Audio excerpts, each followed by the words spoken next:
A Northern California cabin had a door that opened from inside. The sound was unmistakable. It was the heavy, metallic thud of a steel deadbolt sliding into place, followed by the definitive click of the locking mechanism. Thomas stood motionless on the rotting wooden porch, the freezing rain dripping from the brim of his hat. He was entirely alone, 20 miles from the nearest paved road. He stared at the weathered oak door of the cabin. His own right hand was still holding the brass key, having just secured the exterior padlock seconds ago. Yet, someone or something inside the dark, windowless cabin had just thrown the inner latch, effectively locking him out. It was late November of 1996. The isolated parcel of land sat deep within the ancient, dripping forests of Mendocino County. Thomas was a county appraiser tasked with evaluating the abandoned estate of a man named Arthur Vance. According to local records, Vance had walked away from his property 6 years earlier, driving to the county sheriff's office and handing over a ring of heavy iron keys. The man had refused to speak of the cabin, only stating that the property was no longer his and that no one should ever go back there after sundown. The journey to the property that morning had been an exercise in isolation. As Thomas had navigated his truck off the main highway and onto the unmarked dirt logging roads, the towering redwoods had seemed to close in around him, their massive trunks blocking out the pale autumn sunlight. The local radio station had dissolved into a haze of white static miles ago. The deeper he drove into the forested hills, the quieter the world became. By the time he reached the rusted iron gate marking the property line, the silence was almost deafening, broken only by the steady drum of rain against his windshield. Thomas had heard the rumors, of course. Small towns always held on to stories of eccentric hermits and cursed land, but Thomas was a man of measurements, property lines, and tax codes. He had arrived at the cabin at 2 in the afternoon, armed with a clipboard and a heavy flashlight. The structure itself was an anomaly. It was built from massive, untreated pine logs, but it completely lacked windows. The only point of entry was the single, solid oak door at the front, reinforced with thick iron bands and fitted with an absurd number of locks on both the inside and the outside. When Thomas had first unlocked the door and stepped inside earlier that afternoon, the air had tasted stale, metallic, and incredibly heavy. His flashlight beam had cut through thick, suspended dust, revealing a single, massive room. There was no furniture, there was no stove. There were only bare wooden floorboards sloping inexplicably toward the exact center of the room. In the corners, thousands of dead, desiccated flies were swept into neat, deliberate piles. The atmosphere had been so intensely oppressive that Thomas had found it difficult to draw a full breath, as if the room itself was actively rejecting his presence. By 4:30 p.m., the pale winter sun had dipped behind the towering redwoods, plunging the forest into a deep, premature twilight. A heavy, freezing rain had begun to fall. Thomas had decided to end his inspection early, eager to escape the suffocating air of the cabin. He had stepped out onto the porch, pulled the heavy oak door shut, and threaded a thick steel chain through the exterior iron hasps, securing it with a heavy brass padlock. He had turned the key, satisfied that the structure was completely sealed. And that was when he heard it. The unmistakable sound of the interior deadbolt sliding shut. Thomas stood on the porch, his hand resting on the wet iron chain. He leaned his ear against the damp wood of the door. He held his breath, straining to hear any movement from within. There was only silence, the heavy, dead silence of an empty room. He stepped back slowly, the rain plastering his hair to his forehead. There was no other way into the structure. No windows, no cellar doors, no gaps in the heavy log roof. Whatever had thrown that deadbolt was trapped inside. Or, Thomas thought with a sudden chill, it had simply wanted to ensure that Thomas stayed outside. He slowly backed down the wooden steps, his boots sinking into the muddy ground, keeping his eyes fixed on the blank wooden door until he reached the safety of his truck. Thomas climbed into the cab, locking the doors and turning the ignition just enough to run the heater. The digital clock on the dashboard read 5:15 p.m. He wiped the condensation from the inside of the windshield, peering through the driving rain at the dark shape of the cabin. The wind picked up, violently thrashing the branches of the surrounding pines, but the cabin stood immovable, a black void against the gray trees. Hours dragged by in agonizing slowness. The rain transitioned into a steady, freezing mist. By midnight, Thomas had managed to drift into a shallow, uneasy sleep, his head resting against the cold glass of the driver's side window. He was awakened abruptly by a sound that cut cleanly through the white noise of the weather. It was a low, rhythmic thud. It sounded like heavy, deliberate footsteps pacing back and forth across the hollow floorboards of the cabin. Thomas sat up slowly, his heart hammering against his ribs. He looked toward the structure. It was barely visible in the heavy fog that had rolled in from the coast. The thudding continued. 4 steps in one direction, a pause, 4 steps back. The sound was immense, carrying a weight that seemed far too heavy for a human being. The thick floorboards inside creaked and groaned in protest with every single step. His trembling hand reached for the headlight switch. He pulled it. The high beams violently illuminated the clearing, casting stark, shifting shadows against the front of the cabin. The instant the harsh yellow light struck the weathered wood of the door, the pacing stopped entirely. The silence that followed was immediate, unnatural, and suffocating. Thomas stared at the heavy door, watching the fog drift through the beams of light. For 10 long minutes, absolutely nothing happened. He considered putting the truck in gear and driving back down the muddy access road, abandoning the assessment entirely. But the twisting, unpaved logging road was treacherous in the daylight and practically a death trap in a freezing midnight fog. He had no choice but to sit in the cold truck and wait for morning. He reached out and pushed the headlight switch back in. The clearing plunged into absolute darkness once more. Almost immediately, the brass doorknob of the cabin began to rattle. Thomas could hear it clearly over the howling wind. The knob was turning frantically, twisting left and right as if unseen hands were violently shaking it. Then came the sound of heavy fists hammering against the inside of the wood, a frantic, desperate pounding that shook the entire frame of the building. According to the official county records filed weeks later, the physical mechanics of what happened next were entirely impossible. The cabin door was constructed to swing inward. It rested against a thick, load-bearing wooden frame that prevented it from opening outward under any circumstances. Furthermore, Thomas had secured the outside with a heavy steel chain, and the interior deadbolt was firmly locked in place. The heavy thudding against the wood suddenly changed into a steady, agonizing groan.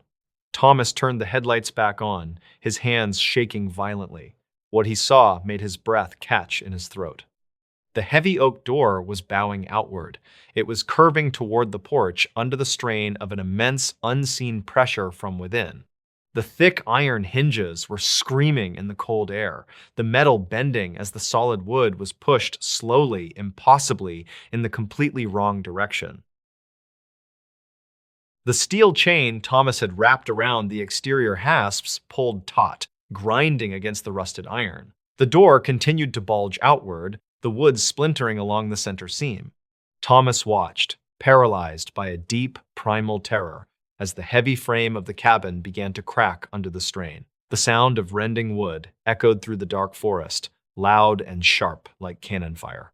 With a deafening snap, the interior deadbolt sheared completely off its mountings. A second later, the exterior steel chain exploded, the padlock tearing cleanly through the rusted iron hasp. The heavy oak door burst violently outward, ripping entirely free from its twisted hinges and crashing down onto the wet wooden porch with a massive thud. Thomas slammed his back against the driver's seat, his eyes wide, waiting for whatever had been inside to emerge into the harsh light of his high beams. He stared at the gaping black rectangle of the doorway. The interior of the cabin was an impenetrable well of darkness, a void that seemed to swallow the light from his truck. He waited for a shape, a shadow, a movement. He waited for hours. Nothing ever came out. The rest of the night passed in a state of suspended terror. Thomas did not lower his eyes from the open doorway. He did not turn off the headlights until the battery began to die. As the first gray light of morning finally began to bleed through the canopy of the redwoods, the thick fog slowly dissipated. The forest was entirely still. The cabin stood silent in the pale morning light, its front torn open like a jagged wound. Sometime around 8 in the morning, Thomas finally found the strength to unlock his truck door. His legs were completely numb as he walked slowly across the muddy clearing toward the porch. He stepped over the shattered remains of the heavy steel chain, the brass padlock lying mangled in the dirt. He slowly approached the porch and looked down at the heavy oak door lying on the wet wood. The exterior of the door was battered and weathered from decades of exposure to the elements. But as Thomas carefully stepped over it to look at the interior side, his blood ran completely cold. The inside of the door was completely smooth. There were no scratch marks, there were no dents, there was absolutely no evidence that anything had struck, pushed, or hammered against the wood from the inside. The heavy iron latch of the deadbolt was still fully extended, having been snapped off by sheer blunt force. Trembling, Thomas raised his heavy flashlight and aimed it into the open doorway of the cabin. The pale beams swept across the bare, slanting floorboards. The neat piles of dead flies in the corners were completely undisturbed. But what haunted Thomas, and what would eventually force him to abandon his career entirely, was the dust. The thick, gray layer of dust coating the floor of the cabin was perfectly even, pristine, and entirely unbroken. Not a single footprint marked the floor. Nothing had walked across the room to slide the deadbolt shut the evening before. Nothing had paced back and forth in the darkness during the night. And nothing had pressed against the heavy oak door to force it open. The structure had simply locked itself, held its breath in the dark, and then violently torn itself open from the inside out. Local residents still refused to hunt in that specific section of the Mendocino woods. The abandoned property remains entirely unsold. According to local hunters, who occasionally wander too close to the property line, the cabin is still standing, slowly rotting away into the forest floor.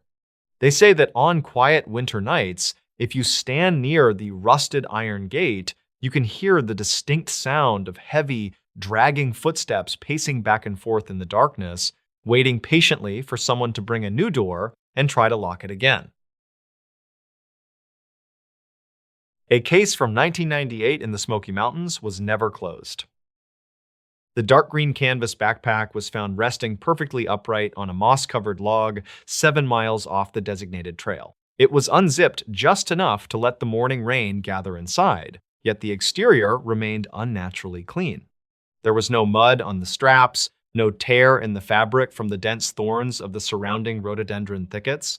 It sat there in the heavy gray fog as if it had been placed by careful, deliberate hands only moments before the search team arrived. But there was no one around. There was only the endless, suffocating silence of the deep woods. The Great Smoky Mountains contain hollows and ravines that rarely see sunlight. In late October of 1998, the fog rolled through these valleys thick enough to swallow a person whole.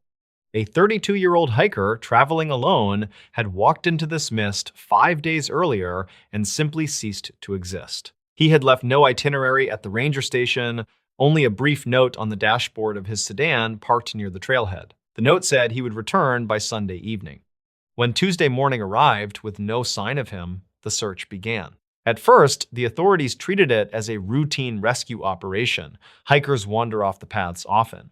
They twist ankles in the slick rocks, they lose their bearings in the sudden shifts of weather, they hunker down and wait for the flashlights of the search parties. But by the 4th day, the mood among the volunteers had shifted. The tracking dogs, usually reliable even in the damp mountain air, began to behave strangely. They would pull their handlers toward a specific ravine only to stop dead at the tree line, whine, and refuse to step any further into the brush. The discovery of the backpack on the 5th day was the first concrete piece of evidence. Inside, investigators found a spare wool sweater, a half-empty canteen, a topography map folded perfectly along its creases, and a single roll of 35mm film. There was no food, no compass, and no sleeping bag. The lead ranger noted in his report that the placement of the bag felt wrong. It was perched too precariously on the rotting log. A sudden gust of wind or the brush of a passing animal would have knocked it into the mud. It seemed staged, left behind as a marker for something the search party could not see. That evening, a severe storm grounded the helicopters and forced the search teams back to the staging area. The rain pounded the metal roof of the temporary command center, drowning out the static of the radio equipment. It was a miserable, cold night. Around 2:15 a.m., the radio operator caught a faint transmission on a closed channel used only by the park rangers. It was brief, just a few seconds of an open microphone. According to the official logs, there was no voice on the other end. There was only the rhythmic sound of a shovel striking soft, wet earth. Over and over, with a heavy, exhausted breathing layered underneath, the operator called out, asking for identification, assuming a ranger was out in the storm trying to free a trapped vehicle. The digging sound stopped. For a long moment, there was only the hiss of static. Then, a slow, deliberate click as the transmitter was turned off. The operator logged the event, feeling a sudden chill that he could not explain. The following morning, a specialized tracking team descended into the hollow where the backpack had been found. The rain had washed away most of the forest floor, turning it into a river of brown sludge. Yet, incredibly, they found footprints. They were isolated, appearing abruptly in a patch of soft clay near a swollen creek. But the stride of the prints was unnatural. The distance between the left foot and the right was nearly 6 feet. No human could walk with a stride that wide without running, yet the depth of the impressions suggested a slow, agonizingly heavy walk. The footprints did not trail off. They simply stopped. The final print was sunk deep into the clay, right at the edge of a sheer drop-off that plummeted 70 feet into a gorge of jagged slate. The searchers peered over the edge, expecting to find a broken body at the bottom, but there was nothing. No torn branches, no disturbed rocks, no blood, just the rushing water of the creek far below. A photographer with the search unit took 3 Polaroid pictures of the strange tracks. He placed them in a manila folder, sealing it with standard evidence tape. The folder was handed over to the chief investigator and locked in the evidence safe at the main ranger station that afternoon. The investigation was moving from a rescue mission to something much darker, though no one wanted to say it out loud. 3 days later, 2 local hunters who had joined the search effort reported finding a campsite. It was located an impossible 14 miles deep into the park in a sector of wilderness that was virtually impenetrable due to deadfall and briars. It took an entire afternoon for a ranger team to hack their way through the underbrush to reach the coordinates. What they found defied all logical explanation. A small single-person tent was set up in a small clearing, but it was not on the ground. The tent was suspended nearly 30 feet in the air, wedged tightly into the thick branches of an ancient oak tree. It was perfectly pitched, the nylon pulled taut, the stakes driven deep into the thick, rotting bark of the upper limbs. To assemble a tent with such precision on the ground was standard. To do it suspended 30 feet above the forest floor without ropes or climbing gear was something else entirely. A climber was brought in to scale the oak and inspect the tent. The rest of the team waited below in the silence of the growing dusk. According to the climber's statement, the zipper of the tent was secured from the outside. When he carefully pulled it open, shining his flashlight into the dark nylon cavity, he found it completely empty. But it was not undisturbed. The floor of the suspended tent was covered in a thick layer of crushed, dry autumn leaves, arranged perfectly into the shape of a sleeping human figure. The unnerving discoveries began to take a toll on the search teams. Volunteers stopped showing up, rumors began to circulate in the surrounding towns. Locals spoke of the old legends of the mountains, of things that lived deep in the hollows that could mimic the shapes of the lost. The police officially dismissed these rumors, focusing instead on the tangible evidence gathered so far. But the tangible evidence was about to become a problem. The lead investigator requested the manila folder containing the Polaroid photographs of the bizarre footprints. He unlocked the secure safe at the station, a safe to which only 3 people had the combination. He pulled out the folder. The evidence tape was still perfectly sealed. The signature across the seam was unbroken, but when he cut the tape with his pocket knife and opened the folder, it was empty. The photographs were gone. There was no logical way they could have been removed without tearing the envelope or breaking the seal. Confusion gave way to quiet panic within the precinct. The investigator immediately went to the audio archives to retrieve the cassette tape recording of the strange 2 a.m. radio transmission. He found the labeled plastic case sitting neatly on its designated shelf. He opened it, ready to play the sound of the digging for a newly assigned detective. The case contained a completely blank cassette. The tape had been entirely unspooled and cut out, leaving only the clear plastic reels. Pieces of the case were vanishing. It was as if the mountain itself was reaching into the concrete walls of the station and erasing the proof of what had happened. Paranoia set in among the staff. Accusations of tampering were whispered in the hallways, but no one could explain how or why a deputy would steal a photo of a footprint or a recording of static. The final piece of evidence remained: the single roll of 35mm film found in the abandoned backpack. It had been sent to a secure lab in a neighboring county to be developed, far away from the local station. A week after the search had stalled, a plain envelope arrived on the investigator's desk containing the developed photographs. There were 24 exposures on the roll. The first 22 were completely black. The lab technicians noted that the lens cap must have been on, or the photos were taken in absolute darkness without a flash. But the final 2 photographs contained images. The investigator laid them out on his desk under the harsh fluorescent light of his office. The 23rd photograph was taken in the woods, clearly at night. The harsh glare of the camera flash illuminated a thick wall of briars and twisted rhododendron branches. But slightly off-center, partially obscured by the leaves, was a figure. It was incredibly tall, easily over 7 feet, wrapped entirely in dark, wet canvas. It had no discernible face, just a pale, smooth surface where features should have been. It stood perfectly still among the thorns, facing the camera. The 24th photograph was the most disturbing.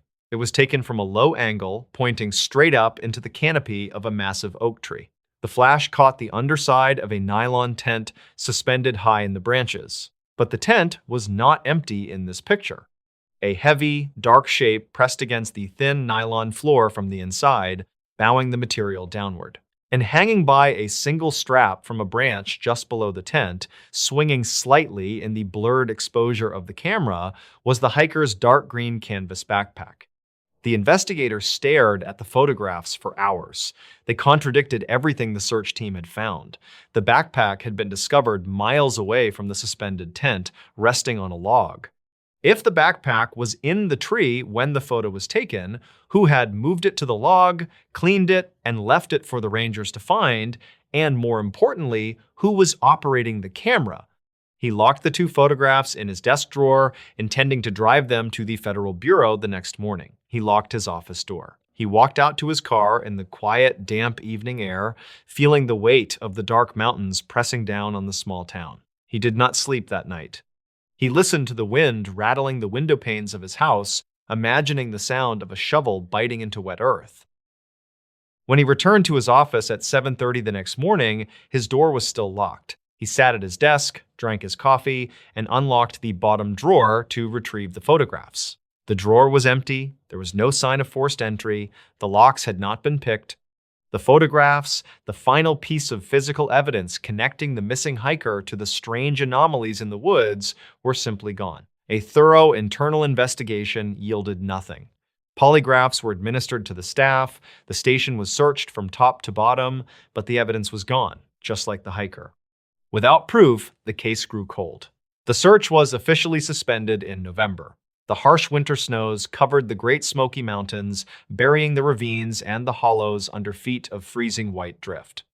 By the spring of 1999, the missing man was declared legally dead. The case file was archived in a basement room filled with blank spaces and missing addendums. The official narrative was that a man wandered off the trail, succumbed to the elements, and his remains were likely scavenged by wildlife. It was a clean, logical story that the public could accept.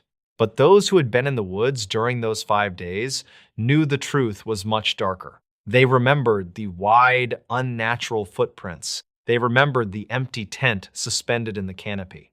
And the investigator remembered the pale, featureless face staring through the briars in a photograph that no longer existed.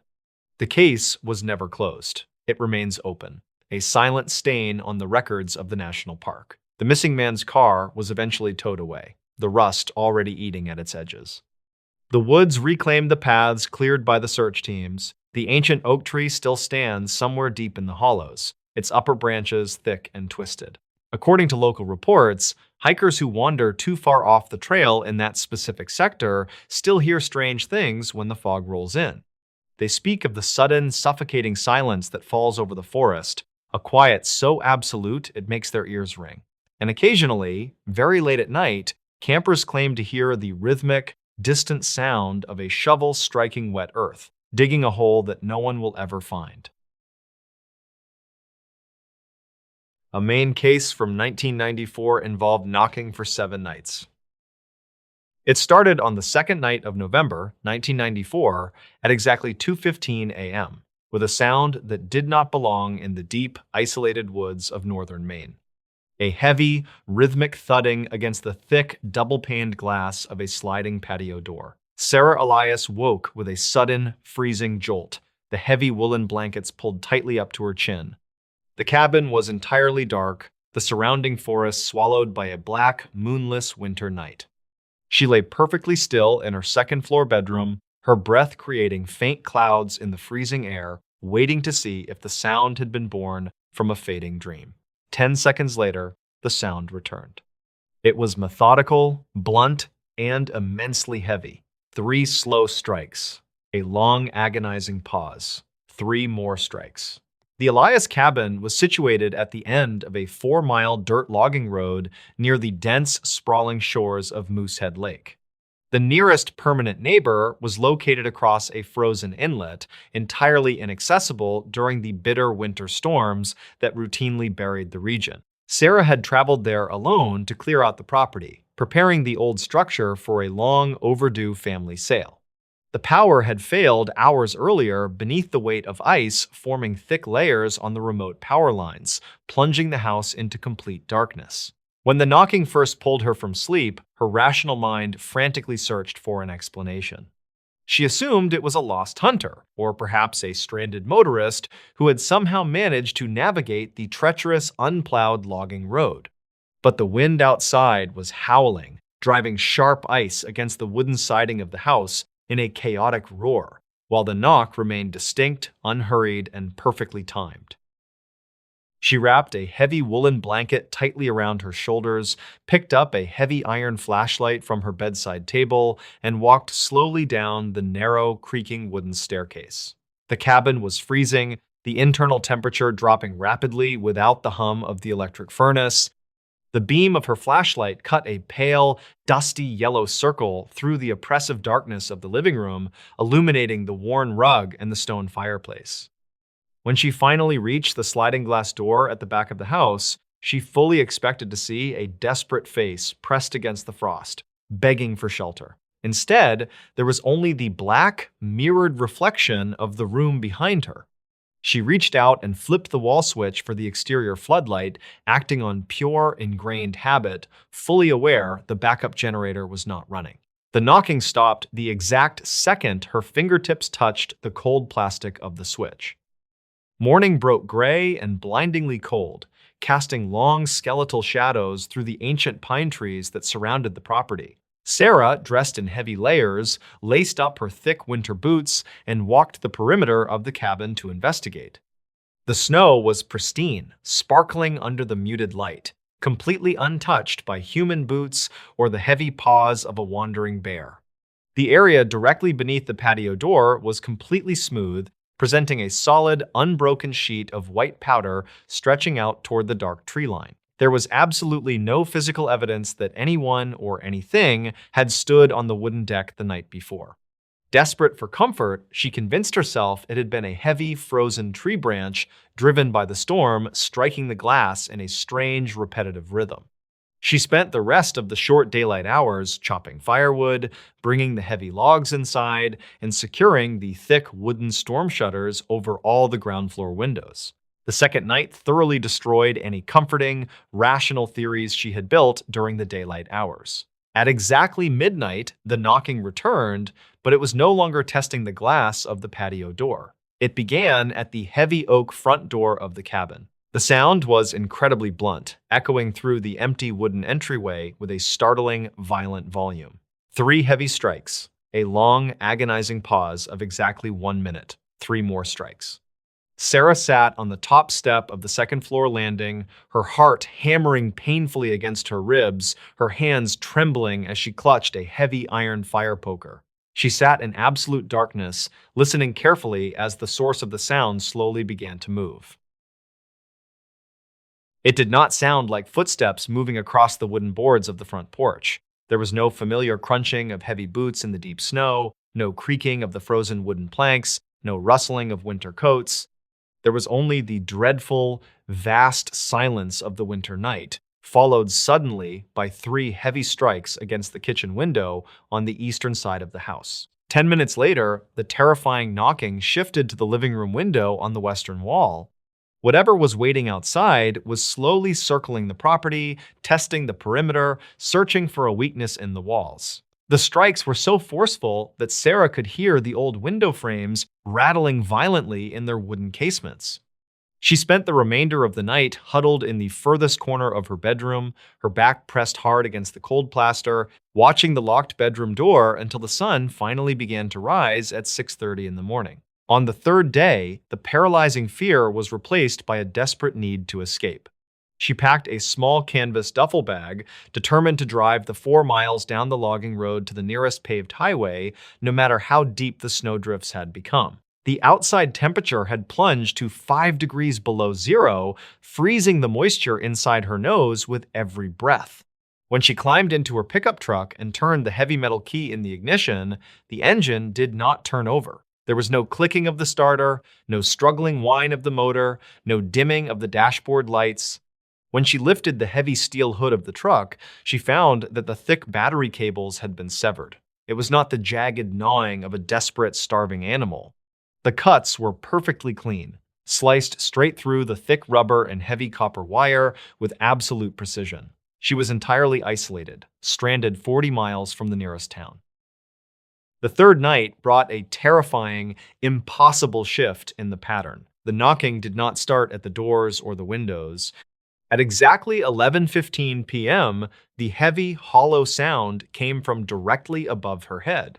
Something was moving on the steep, slanted roof of the cabin. The heavy wooden support beams groaned under a sudden, immense, shifting weight, followed immediately by 3 hollow thuds against the frozen asphalt shingles. The terrible sound vibrated down through the wooden framework of the house, shaking decades of loose dust onto the bedroom floor. Sarah stared wide-eyed at the ceiling, paralyzed by the sheer physical impossibility of the situation. The roof of the cabin was pitched at a severe angle designed to shed heavy snowfall and was currently covered in 3 feet of slick, deadly ice. Nothing should have been able to stand up there, let alone strike the wood with such methodical, deliberate, and devastating force. The roof knocking continued for a full hour, dragging slowly from one end of the cabin to the other before sudden silence fell over the property. Sarah waited in the dark, her breath pluming in the freezing air of the bedroom, her grip tightening on the iron poker. Just as her exhausted muscles began to relax, the 3 strikes returned. This time, they came from deep beneath the wooden floorboards on the 1st floor. The cabin sat elevated on a shallow dirt crawl space, barely high enough for an adult to drag themselves through on their stomach in total darkness. The sound was slightly muffled by the thick fiberglass insulation stuffed between the joists, but the rhythm remained entirely identical. 3 strikes. A 1-minute pause. 3 strikes. Something was positioned directly beneath the living room floor, knocking upward against the wood, tracking her movements through the ceiling. By the 4th day, severe sleep deprivation had begun to warp the edges of her reality. Shadows pooling in the corners of the empty rooms seemed to stretch, quiver, and linger just a moment too long when she moved her flashlight. The vast silence of the house was deafening, pressing heavily against her ears like deep water. She ventured outside for only 10 minutes to frantically gather the remaining firewood from the outdoor shed. It was during this panic trip that she noticed the perimeter of the house. There were still no footprints anywhere in the deep snow, but there was a continuous, shallow trench perfectly circling the cabin. It looked exactly as if a heavy, smooth, rounded object had been dragged slowly through the snow, maintaining an exact distance of 2 feet away from the exterior walls. The bizarre trench never deviated in its distance from the house, forming a perfect, unbroken circle around her prison. The fifth night marked the terrifying turning point in the ordeal. The massive winter storm outside had completely died down, leaving a still, crystalline cold in its wake. The silence of the forest was absolute, almost suffocating. At exactly 2 in the morning, the knocking began once again, but it severely lacked the muffled, hollow distance of the previous nights. The sound was sharp, incredibly resonant, and entirely too close. Sarah realized, with a sickening, dizzying drop in her stomach, that the knocking was coming from inside the walls of the house. It was echoing directly up from the darkness of the basement stairwell. She had securely locked the heavy basement door on the very first day, even taking the time to shove a heavy wooden dresser across the hallway to block the frame. Now, as she stood frozen in absolute terror at the top of the main staircase, she listened to the horrifying rhythm. 3 heavy thuds against the inner wood of the basement door. A 1-minute pause. 3 more thuds. Whatever had been circling the cabin in the snow, whatever had been dragging itself beneath the floorboards, was now standing on the wooden basement steps, violently knocking to get into the main hallway. Sarah backed away slowly, retreating silently up the stairs, never taking her wide eyes off the dark landing below. Once inside her bedroom, she locked the door, braced a wooden chair under the handle, and pushed her heavy oak bed frame across the floor to barricade herself in. On the 6th night, the patterned knocking escalated into a continuous, deafening assault that defied all reason. It began immediately at sundown and simply did not stop. It came from all sides of the house simultaneously. The heavy oak front door, the back wooden deck, the shuttered kitchen windows, the steep roof, and the barricaded basement door were all struck at once. The heavy, rhythmic thuds overlapped in the darkness, creating a maddening tribal drumbeat that literally shook the entire structure of the house. The framed family photographs lining the hallway vibrated right off their rusty nails, shattering violently on the hardwood floors. Sarah sat huddled tightly in the dead center of her bedroom floor, rocking back and forth with her hands pressed painfully hard over her ears. Desperate for anything else, she turned on a small battery-operated emergency radio, hoping to catch the local weather band, praying to hear a human voice. She rotated the small plastic dial with trembling fingers, pushing through thick walls of buzzing static. There were no voices, there was no music, there was no emergency broadcast, but as she tuned slowly past a dead frequency, the thick static suddenly dropped away into a low, droning electric hum. From the small, tinny speaker of the radio, she heard the sound. 3 heavy strikes. A pause. 3 heavy strikes. The radio was broadcasting the exact rhythm of the knocking that was currently tearing her house apart. It was as if the small device had tuned directly into the very frequency of the terror waiting outside. She violently crushed the plastic radio beneath the heel of her heavy winter boot, permanently silencing the speaker, but the overlapping knocking against the wooden walls continued unceasingly until the first pale light of dawn. The 7th night brought a completely different, infinitely worse kind of horror.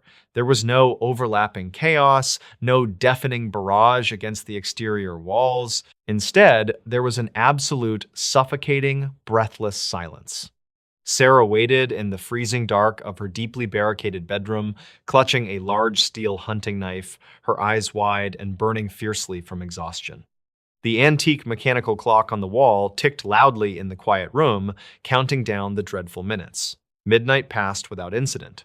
1 a.m. passed. 2 a.m.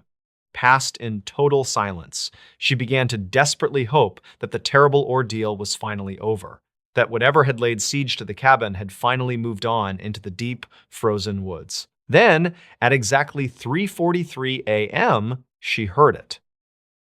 The knocking did not come from the exterior walls of the house, it did not come from the steep roof or the dark basement. The three slow, methodical strikes came from the empty space of the wall directly behind her wooden headboard, the thin interior wall that separated her bedroom from the empty spare guest room. She slowly crawled backward away from the bed, moving silently toward the far corner of the room, her breathing shallow and ragged. Exactly 1 minute later, the knocking moved. It struck the heavy wooden panels of her own locked bedroom door from the hallway side. Then, incredibly, the sound moved entirely outside. It struck the exterior glass of her second-floor bedroom window, a window that was suspended exactly 30 feet in the air, featuring no balcony, no fire escape, and absolutely no tree branches anywhere nearby. After the three terrifying strikes on the second-story glass, the rhythm finally broke for the very first time. Instead of a 1 minute pause, a completely new sound began. A slow, agonizing, ear-piercing screech of heavy metal dragging against the frosty glass. It sounded exactly like a thick, rusted iron nail being slowly pulled across the fragile window pane, searching blindly for a seam, searching for a weakness in the wooden frame. The terrible scratching moved slowly from the top left corner of the window entirely down to the bottom right, sending a violent, sickening shiver straight down Sarah's spine. She crawled desperately into the small bedroom closet, pulled a pile of heavy winter coats completely over her head, squeezed her eyes shut in the absolute darkness, and waited in terror for the sound of shattering glass. 4 days later, a massive Yellow County snowplow finally managed to break through the towering snowdrifts, blocking the old logging road, clearing a passable path all the way to the Elias property. Two local deputies followed closely behind in a four-wheel drive vehicle, responding to a frantic, repeated welfare check requested by Sarah's worried family down in Boston. When the officers finally arrived, they found the isolated cabin half buried in fresh, sparkling snow. There was no smoke rising from the stone chimney. The heavy oak front door was entirely unlocked, swinging slightly inward with the bitter cold winter breeze. The deputies immediately drew their service weapons and stepped cautiously inside the freezing dark, loudly calling out her name. The cabin remained utterly, completely silent. The interior of the house was freezing, but perfectly, immaculately tidy. The kitchen counters were clean and wiped down, the living room furniture was undisturbed, the heavy wooden shutters were still tightly secured over all the ground floor windows. But when the two deputies slowly reached the back hallway, they found the heavy wooden dresser pushed violently aside. The thick door leading down to the dark basement was securely closed, but the wood itself was severely, unimaginably damaged. Hundreds of deep, jagged, overlapping indentations completely covered the surface of the wooden door, looking exactly as if someone had struck it repeatedly with terrifying strength using the rounded end of a heavy iron sledgehammer. The thick wood was splintered, cracked, and concaved inward, yet the heavy brass deadbolt remained perfectly locked from the outside. Sarah Elias was never found. The county police searched the surrounding winter woods for 2 solid weeks using highly trained tracking dogs, but the dogs completely refused to step past the initial tree line, simply sitting down in the deep snow and whining nervously at the dark, empty gaps between the towering pine trees. The official missing person report, formally filed on the 14th of November 1994, remains permanently open in the county archives, gathering dust in a filing cabinet. The Elias cabin stood completely empty for 20 long years before finally collapsing under the immense crushing weight of a severe winter storm. But the locals still strictly avoid the old logging road once the sun goes down. According to the older, superstitious residents of the town, if you park your car near the rotting ruins at exactly 2 in the morning and turn off your engine, you do not hear the wind blowing through the trees. You hear 3 hollow, rhythmic thuds echoing slowly and patiently from deep within the frozen black earth. A Banff trail case where time did not match the distance. When search and rescue volunteers finally located David near the lower bend of the Banff Ridge Trail, the immediate confusion was not that he was injured, but that he was entirely unrecognizable. He had been missing for exactly 48 hours. Yet, as the lead tracker approached the slumped figure resting against a decaying cedar tree, he noted that the man possessed a thick, untrimmed beard and fingernails that had grown long, yellowed, and brittle. His hiking boots, purchased brand new just 3 days prior, according to his wife, were worn down to the smooth, treadless rubber. The leather of the boots was cracked and bleached by an impossible amount of sun. He sat only 2 miles from the main parking lot, staring vacantly into the dense, damp ferns. The incident occurred in October of 1998 in a remote, fog-heavy stretch of the Cascade Mountains. David was 34 years old, an experienced outdoorsman who closely followed local elevation shifts and weather patterns. He had planned a simple 6-mile loop up the ridge and back down through the valley. It was a Saturday. He left a detailed itinerary on his kitchen counter, stating he would be home by 6 o'clock in the evening. When darkness fell and his vehicle remained the only one left in the gravel lot at the trailhead, the local Forest Service was notified. By Sunday morning, a standard grid search had commenced. The weather was unusually mild for late autumn. There was no rain, no sudden drop in temperature, and no wind to disturb the forest floor. Search dogs were brought in to trace his scent from the driver's side door of his car to the wooden trailhead marker. They followed the invisible path easily for the first mile, their noses pressed to the damp earth. But near an area locals called the Silent Basin, a natural depression surrounded by towering, moss-draped Douglas firs, the dogs stopped. They did not bark, and they did not whine. They simply sat down on the trail, refusing to cross an invisible threshold, their focus locked on the empty woods ahead. The human searchers pressed on, leaving the animals behind and moving through the basin in a sweeping line. The silence in that specific section of the forest was profound. Several volunteers later reported a strange heavy pressure in their ears, similar to the sensation of descending rapidly in an airplane. The natural sounds of the woods, the rustling of leaves, the calls of distant birds, and the rushing of nearby creeks simply ceased to exist. It was in this pocket of dead air that they found the first strange piece of evidence. It was a single boot print pressed deep into a patch of soft mud. The tread pattern matched the new boots David had been wearing. However, the stride length was entirely wrong. The distance between the right footprint and the next left footprint was nearly 9 feet. It was a distance impossible for a man to cover in a single walking step, suggesting he had been running at a dead sprint or perhaps leaping in blind terror. More disturbing to the trackers was the direction. The footprints did not lead deeper into the woods, nor did they lead back toward the trail. They turned abruptly and led straight into a dense wall of thorny underbrush where no path existed.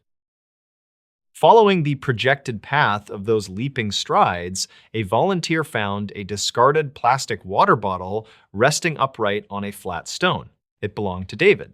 It was completely empty, bone dry on the inside, without a single drop of condensation.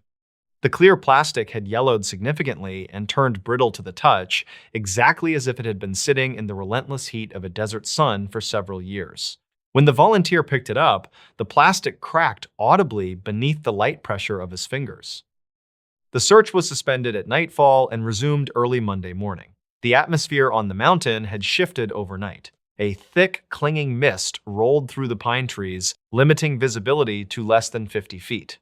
At approximately 9:15 a.m., a Forest Service dispatcher monitoring the emergency radio channels caught a brief, heavily distorted transmission. It was not broadcast on the standard civilian band, nor was it intercepted on a ham radio frequency. It came through on a secured tactical channel used exclusively by park rangers and emergency personnel. The voice breaking through the heavy static was weak, parched, and trembling. It was later positively identified as David by his wife, though the tone was undeniably altered. He did not ask for help.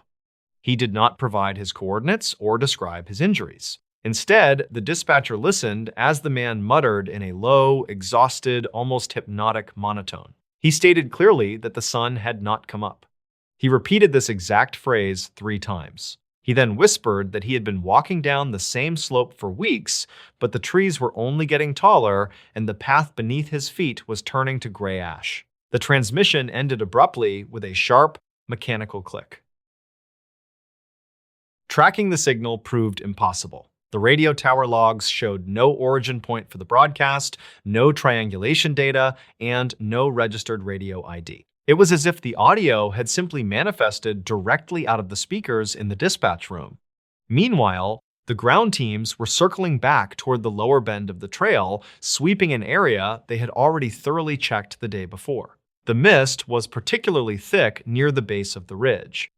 It was here, just 20 yards off the marked path, that a volunteer noticed a dark shape huddled against the massive roots of a dead tree. David did not react when his name was called. His eyes were open, but he did not blink. The pupils were dilated to the very edge of his irises, rendering his eyes completely black against the pale whites. The paramedics who arrived on the scene documented an array of physical impossibilities. He was severely malnourished, his collarbones and ribcage visible beneath the torn remnants of his wool sweater. His skin was leathered, deeply tanned, and heavily weathered. The internal zipper of his jacket, made of stainless steel, had rusted completely shut. But the most disturbing detail was the digital watch strapped securely to his left wrist. The glass face of the watch was scratched and clouded with thick condensation. The digital readout was still functioning, powered by a specialized, long-lasting battery. When the lead medic checked the screen to log the official time of recovery, he found that the watch displayed a date in the middle of October in the year 2005.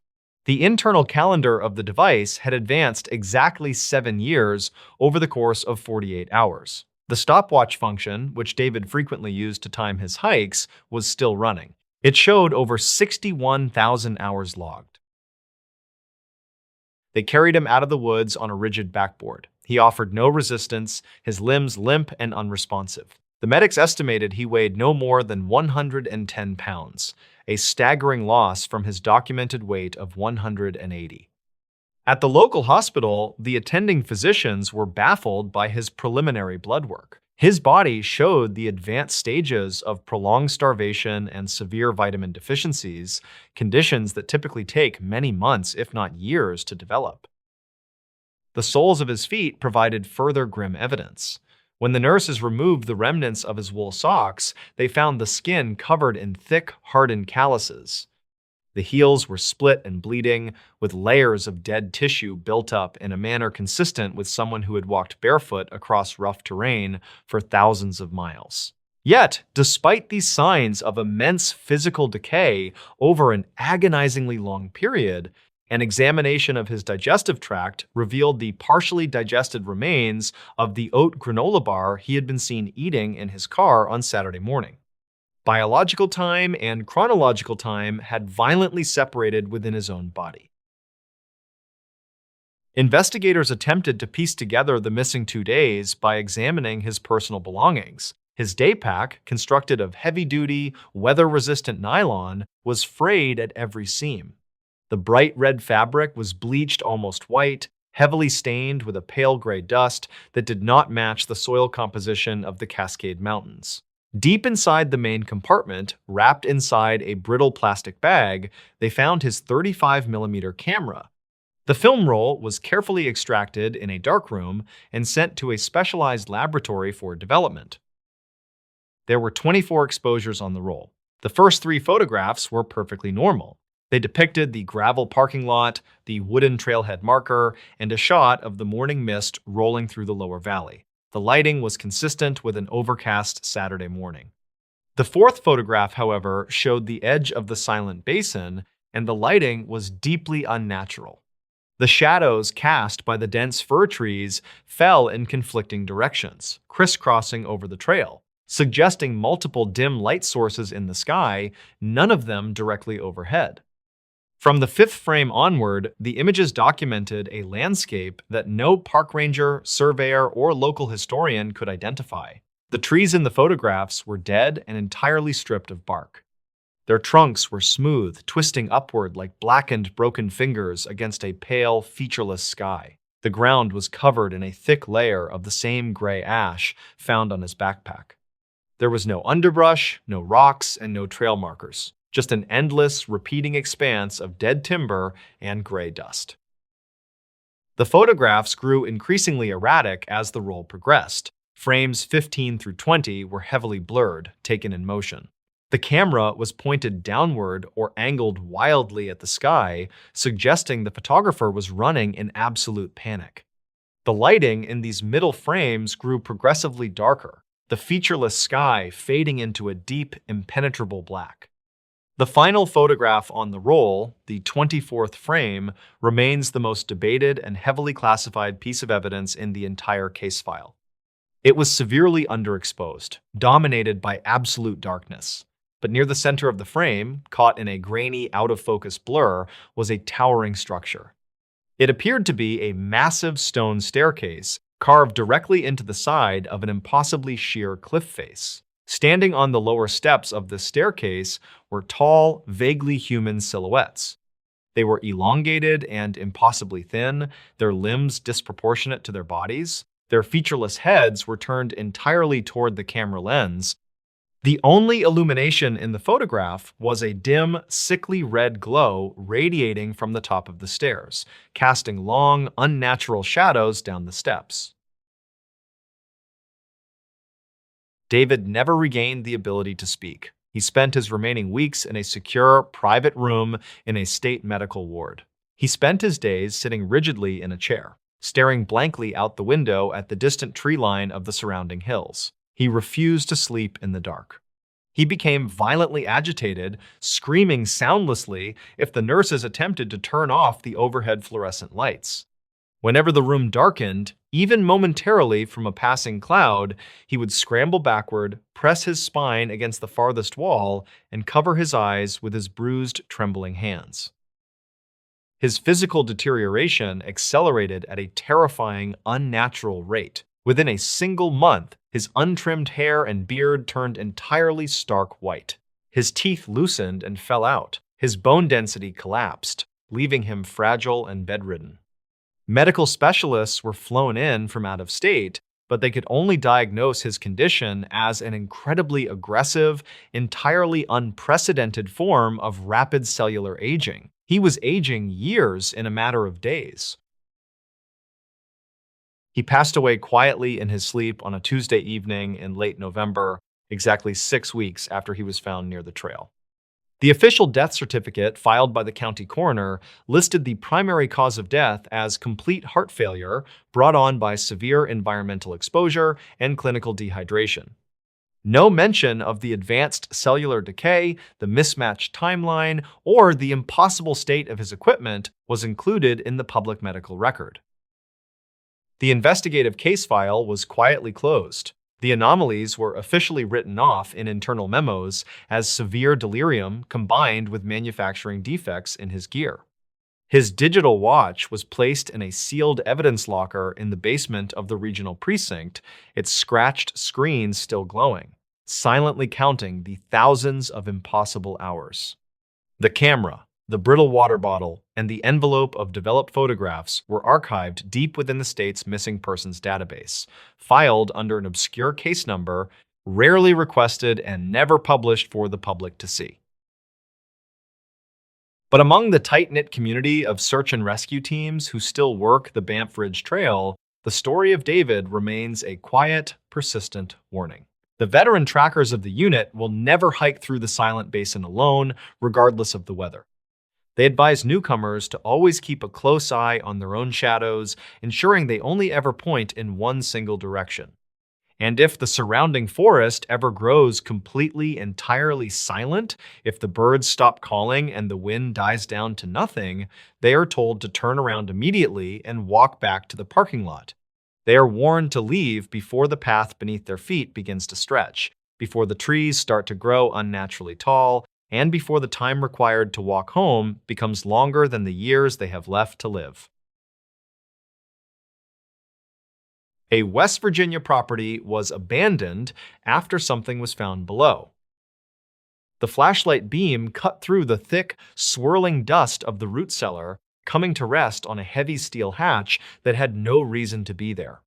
Thomas, an independent property appraiser contracted by a distant out-of-state trust, stood in the freezing dampness of the underground room and wiped away a layer of grime from the metal.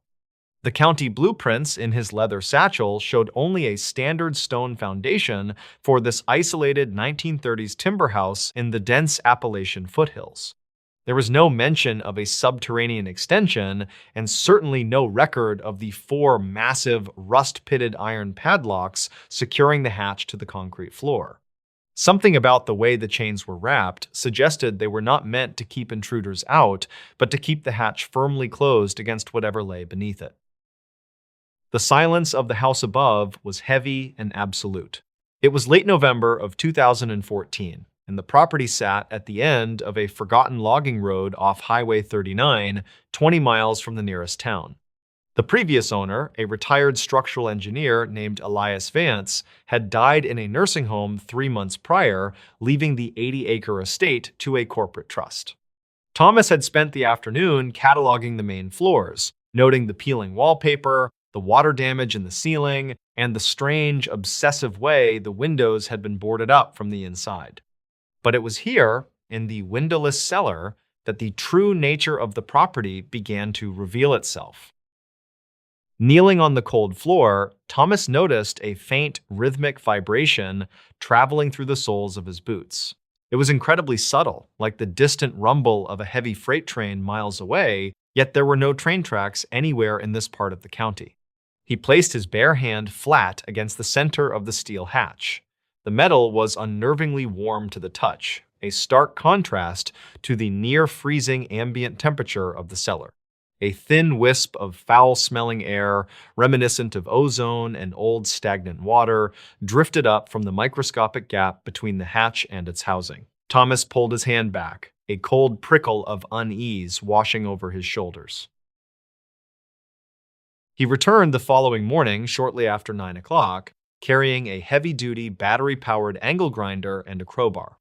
The morning fog was thick, clinging to the skeletal black trees surrounding the property and swallowing the sound of his truck door shutting. Down in the cellar, the air felt even more oppressive than the day before.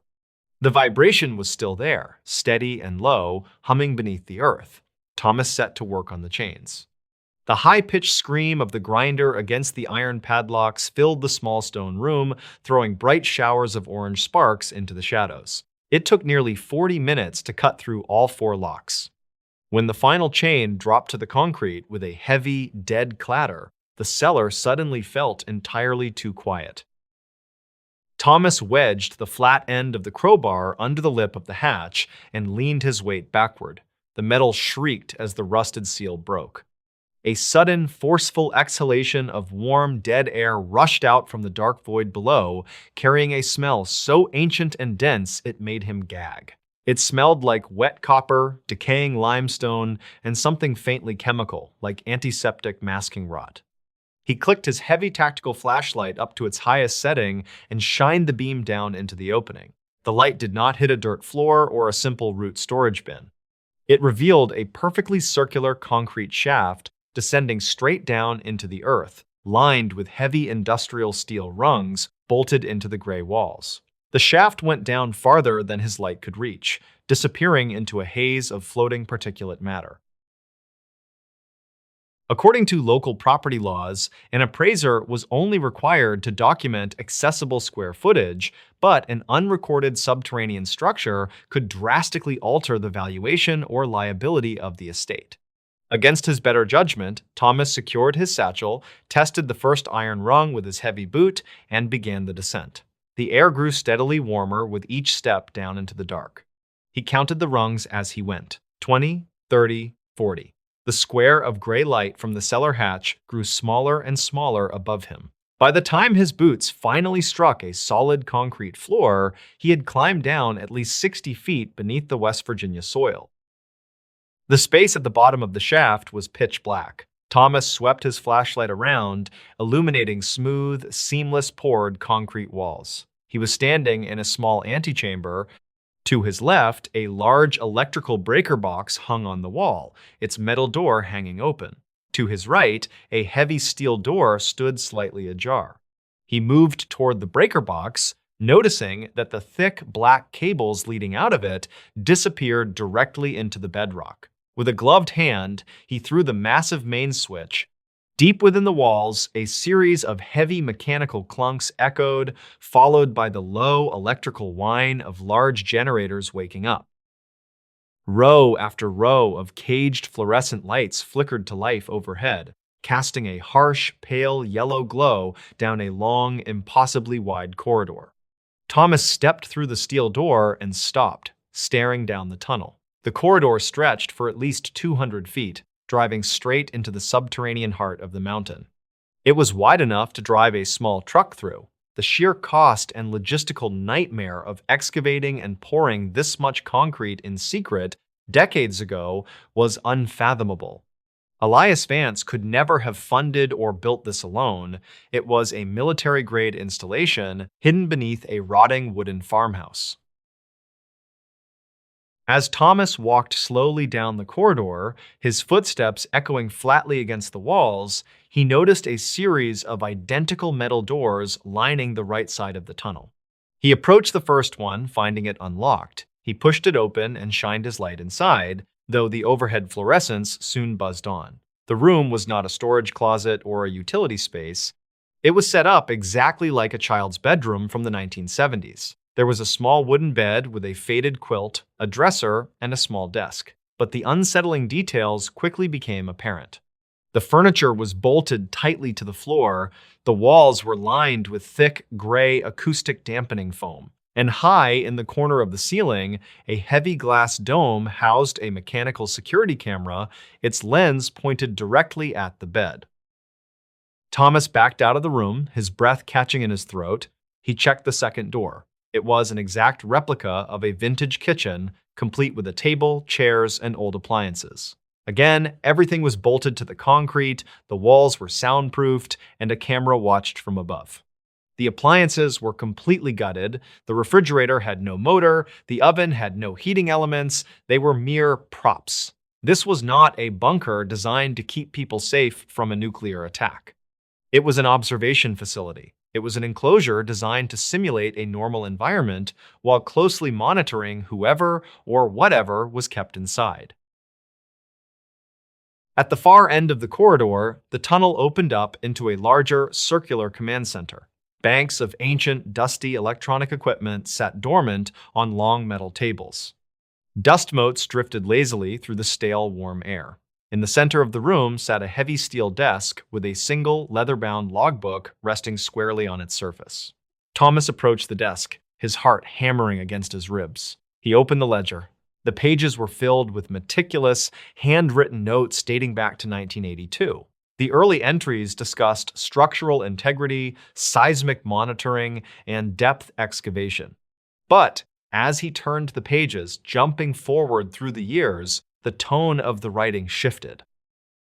An entry from October of 1997 read, "The localized tremors have increased in frequency. It is testing the eastern boundary of the enclosure. We have increased the concrete density by 3,000 pounds per square yard, but the audio sensors indicate it is still moving through the porous limestone." An entry from April of 2003 was written in a hurried, frantic scrawl. It read, "The mimicry behavior is worsening. It arranged the mock furniture to perfectly match the upstairs living room. It knows the layout of the house. We cannot let it reach the surface layer."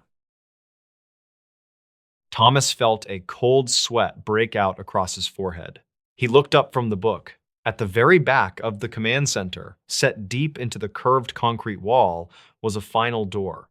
It was different from the others. It was a massive, circular blast door resembling the entrance to a bank vault, complete with a heavy rotating locking wheel. Set at eye level in the center of the steel was a small, thick observation window made of layered quartz glass. The wheel was turned to the locked position, but the thick steel locking bolts were straining, slightly bent outward, as if something of unimaginable weight had been pressing against the door from the other side. Drawn by a morbid, terrifying curiosity, Thomas walked slowly toward the blast door. The ambient warmth in the room was coming entirely from the metal surface of this door. The vibration he had felt upstairs in the cellar was infinitely stronger here, thrumming up through his legs and rattling the teeth in his jaw. It was not a mechanical vibration. It felt organic. It felt like the slow, rhythmic breathing of something impossibly massive resting just behind the steel. He stepped up to the quartz glass window and peered through. At first, he saw only absolute blackness. It was a dark so complete it seemed to absorb the light from the room behind him. He pressed his face closer to the glass, cupping his hands around his eyes to block out the glare. As his eyes adjusted, he realized the blackness was not empty space.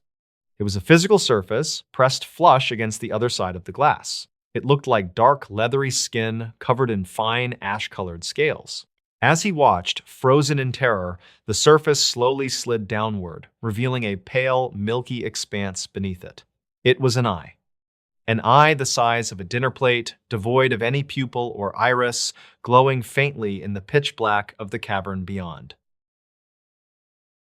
The pale eye fixed entirely on Thomas. The deep, rhythmic vibration abruptly stopped. For a terrible, suspended second, the absolute silence of the underground facility was deafening. Then, a new sound began. It was a soft, wet tapping against the inside of the thick glass. Tap, tap, tap. The rhythm perfectly matched the frantic, terrified beating of Thomas's own heart. The massive blast door groaned, the steel hinges shrieking as the immense pressure on the other side suddenly increased. The bent locking bolts shifted forward another fraction of an inch, shedding a rain of rust flakes onto the concrete floor. Thomas broke away from the door, his mind entirely consumed by blind panic.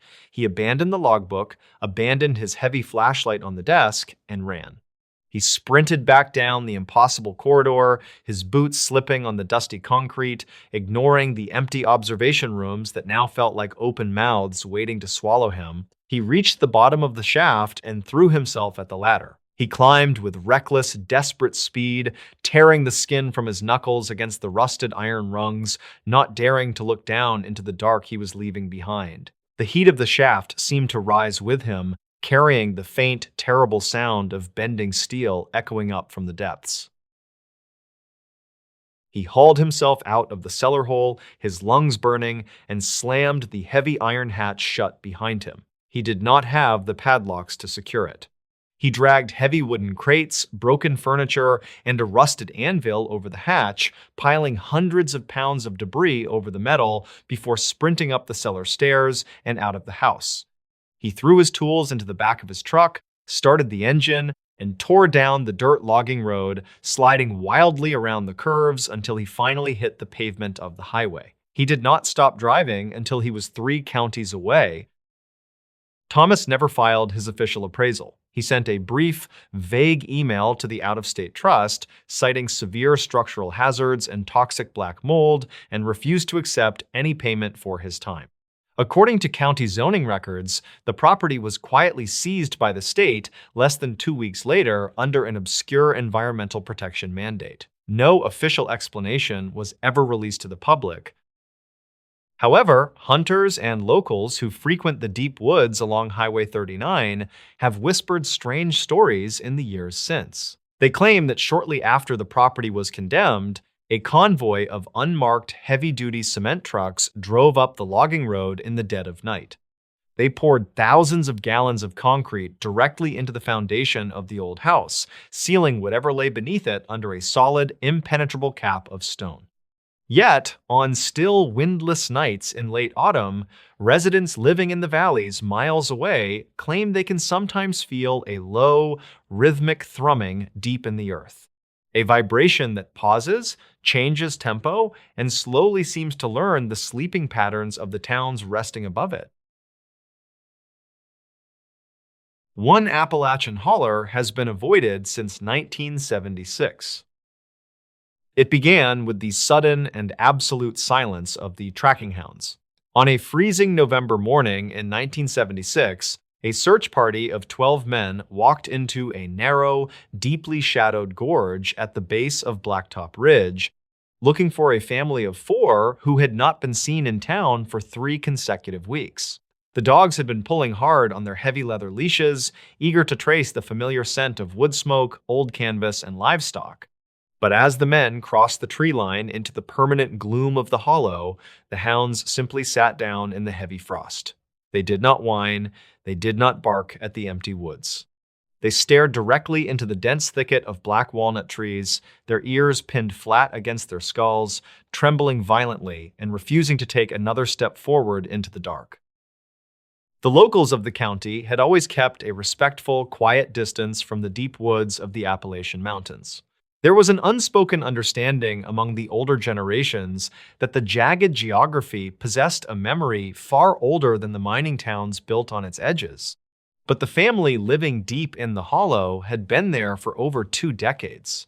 They were quiet, self-sufficient people who traded timber at the local mill and hunted white-tailed deer to survive the bitter mountain winters. According to county tax records from that era, their nearest neighbor lived exactly 4 miles away down a winding, unpaved dirt road. It was this isolated neighbor who finally walked to a payphone at a gas station and called the local dispatcher when the smoke stopped rising from the family's stone chimney and the echoing sounds of their chopping axes ceased entirely. When the search party realized the dogs would not move, they made the decision to leave the paralyzed animals tied securely to a rusted steel guardrail near the main highway. As soon as the men stepped past the tree line without the hounds, the atmosphere within the forest shifted violently. Witnesses later reported in private journals that the temperature within the hollow dropped drastically, plunging far beyond the normal seasonal chill. The heavy frost on the dead autumn leaves appeared unnaturally thick, coating the dark forest floor like jagged shards of broken glass. Every heavy boot step cracked loudly in the freezing cold air, yet the sound did not echo through the trees. The dense, interwoven canopy seemed to absorb the noise instantly, deadening the men's voices as they called out names into the thick, gray morning mist. For the first mile of the hike, the woods were merely quiet. But as they ventured deeper into the gorge, the natural landscape began to change in subtle, deeply unsettling ways. The typical sounds of a mountain morning, the chatter of gray squirrels, the rustling of black crows in the high branches, the wind pushing through the dried pine needles, were completely absent. The stagnant air tasted faintly of copper and old, overturned soil. Some investigators later suspected that the men were already experiencing a form of environmental sickness, a disorientation born from the sheer, suffocating silence of the deep woods. They walked in a tight, single-file formation, their hunting rifles unslung and held tightly against their heavy winter coats, instinctively scanning the empty trees.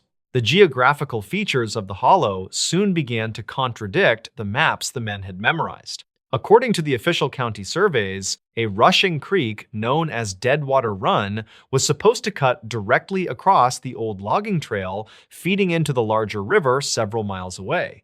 But when the search party reached the steep ravine where the water should have been flowing, they found only a dry, jagged trench. The riverbed was completely devoid of moisture, the exposed stones bleached white and brittle like old bone.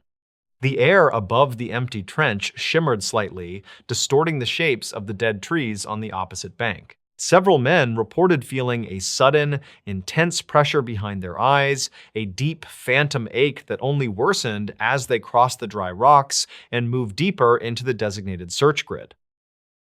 2 miles down the abandoned trail, the men found the first undeniable anomaly. Stretched across the dirt path was a line of woven branches meticulously tied together with dried, thorny vines. It was not a standard property fence, but a dense barricade standing waist-high, stretching endlessly into the dark woods on either side of the road. Tangled within the intricate wooden lattice were hundreds of small, rusted iron bells strung up alongside the hollowed-out skulls of small woodland rodents. The metal bells hung perfectly still in the windless air. The men had to carefully dismantle a section to pass through, holding the rusted metal silent with their cold fingers, entirely unsure why a pragmatic, hard-working family would have spent days, perhaps weeks, constructing such a strange and extensive boundary line. Beyond the barricade of bones and bells, the forest looked entirely dead. The towering oak and pine trees had been violently stripped of their bark, leaving pale, bone-white trunks rising like skeletal fingers into the gray sky. According to the accounts passed down through the community, the woods here smelled sharply of ozone and sulfur, a heavy, metallic scent that burned the back of the throat and made their eyes water. The silence had deepened into a physical pressure against their eardrums, a quiet so heavy and absolute it felt like slowly descending into deep water. No one spoke. The urge to turn back was overwhelming, but the county sheriff pressed forward, leading them toward the clearing where the cabin was supposed to be. They reached the family homestead just before noon, though the sky above the hollow was so dark it looked like late evening. The wooden cabin stood at the center of a shallow, bowl-shaped depression surrounded by the towering dead pines. The heavy front door was wide open, swaying slightly on its rusted iron hinges without a breeze. There was no sign of a struggle, no blood, and no footprints in the thick frost leading away from the wooden porch. But scattered across the wide dirt clearing were dozens of personal items. Cast iron cooking pots, heavy winter coats, framed family photographs, steel hand tools, and thick wool blankets had been placed carefully on the frozen ground. They were arranged in perfect, mathematical concentric circles radiating outward from the front steps like ripples in a dark pond. As the sheriff cautiously approached the outer ring of the strange arrangement, he noticed a deeply unsettling detail about the objects. Every single item had been meticulously cleaned. The heavy steel axes were completely free of rust or sticky wood sap. The cast iron skillets held no trace of cooking grease or black soot. Even the worn leather work boots, placed neatly next to a stack of folded winter coats, were completely spotless, devoid of the heavy mountain mud that coated everything in the entire region. It was as if the family had spent their final hours systematically purging every trace of their daily labor from their possessions, preparing them for an exhibition that no one was ever meant to see. Inside the cabin, the stillness was absolute and entirely suffocating. The sheriff stepped slowly over the wooden threshold into a living room, coated entirely in a fine, pale gray dust. It looked exactly like wood ash, but there was no smell of a recent fire, and the large stone fireplace was completely empty. The thick dust lay undisturbed over the wooden dining table, the handmade rocking chairs, the cold cast iron stove, and the unmade beds in the far corner. When the men shone their heavy brass flashlights into the gloom, they realized something impossible. The ash was only present on the furniture and the horizontal floorboards. The vertical walls and the low wooden ceiling were perfectly clean, completely untouched by whatever had settled like a blanket over the room. On the exact center of the dining table, resting precisely in the middle of an ash-covered ceramic dinner plate, was a heavy brass pocket watch. It belonged to the father of the missing family. The sheriff picked it up with a heavy gloved hand, wiping the thick gray dust from the cracked glass face. The intricate metal hands of the watch were moving, but they were spinning backward at a rapid, frantic pace. The faint, mechanical ticking sound was the only noise in the entire room, a fluttering, unnatural rhythm that seemed incredibly loud and abrasive in the dead quiet of the abandoned cabin. As the men gathered tightly in the cramped space, a new sound drifted up from the floorboards. It came from the root cellar located directly beneath the kitchen. It was a slow, rhythmic thumping, followed by a human voice. The men froze instantly, their hands dropping to their holstered sidearms. One of the deputies called out, loudly identifying themselves as the county rescue squad, demanding that whoever was down there come up the stairs slowly with their hands empty. The voice from beneath the floorboards answered, but it did not ask for help. Instead, it repeated the deputy's exact words back to him. The tone was perfectly flat, devoid of any panic or natural human emotion, and it sounded heavily distorted, like a 911 dispatcher speaking through a broken and static-filled radio. The sheriff silently ordered two men to pry open the heavy wooden trapdoor leading down into the subterranean darkness. As they wedged a heavy steel crowbar beneath the iron handle, the mimicking voice abruptly stopped. The rhythmic thumping ceased entirely. The men pulled the door upward on its groaning hinges, fully expecting the suffocating smell of decay or the sudden rush of trapped, stale air to hit their faces. Instead, a wave of freezing cold washed over their heavy leather boots, instantly frosting the denim of their jeans. The bright flashlight beams cut through the pitch blackness below, revealing rows of empty wooden preserves, shelves, and a hard-packed dirt floor. The small cellar was completely empty. There was nowhere to hide, and no secondary exit leading out into the yard. But as the bright beams of light swept slowly across the back wall of the underground room, the men noticed something carved deeply into the cold earth. It was a single word, repeated endlessly, covering every visible inch of the cellar walls, from the floor up to the wooden beams of the ceiling. The letters were jagged and frantic, seemingly gouged into the hard dirt with bare, bleeding hands. The word was simply, wait. Before anyone could speak a word of comfort or confusion, the heavy brass pocket watch resting on the table above them violently shattered. The glass face exploded outward in a shower of sharp fragments, and the frantic ticking abruptly died, plunging the cabin back into absolute silence. The search party did not stay to investigate the surrounding woods. According to the whispered accounts that circulated through the rural community for decades, the 12 men backed out of the cabin without ever turning their backs to the open doorway. They did not touch the bizarre concentric circles of personal belongings arranged in the frozen yard. They did not speak a single word to one another as they marched aggressively back through the pale, barkless trees, their eyes fixed firmly on the dirt trail ahead of them.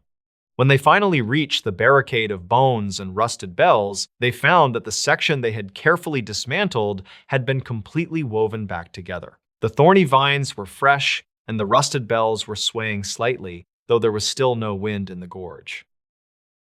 Upon returning to the main road at the very edge of the hollow, the men found that the tracking dogs were gone.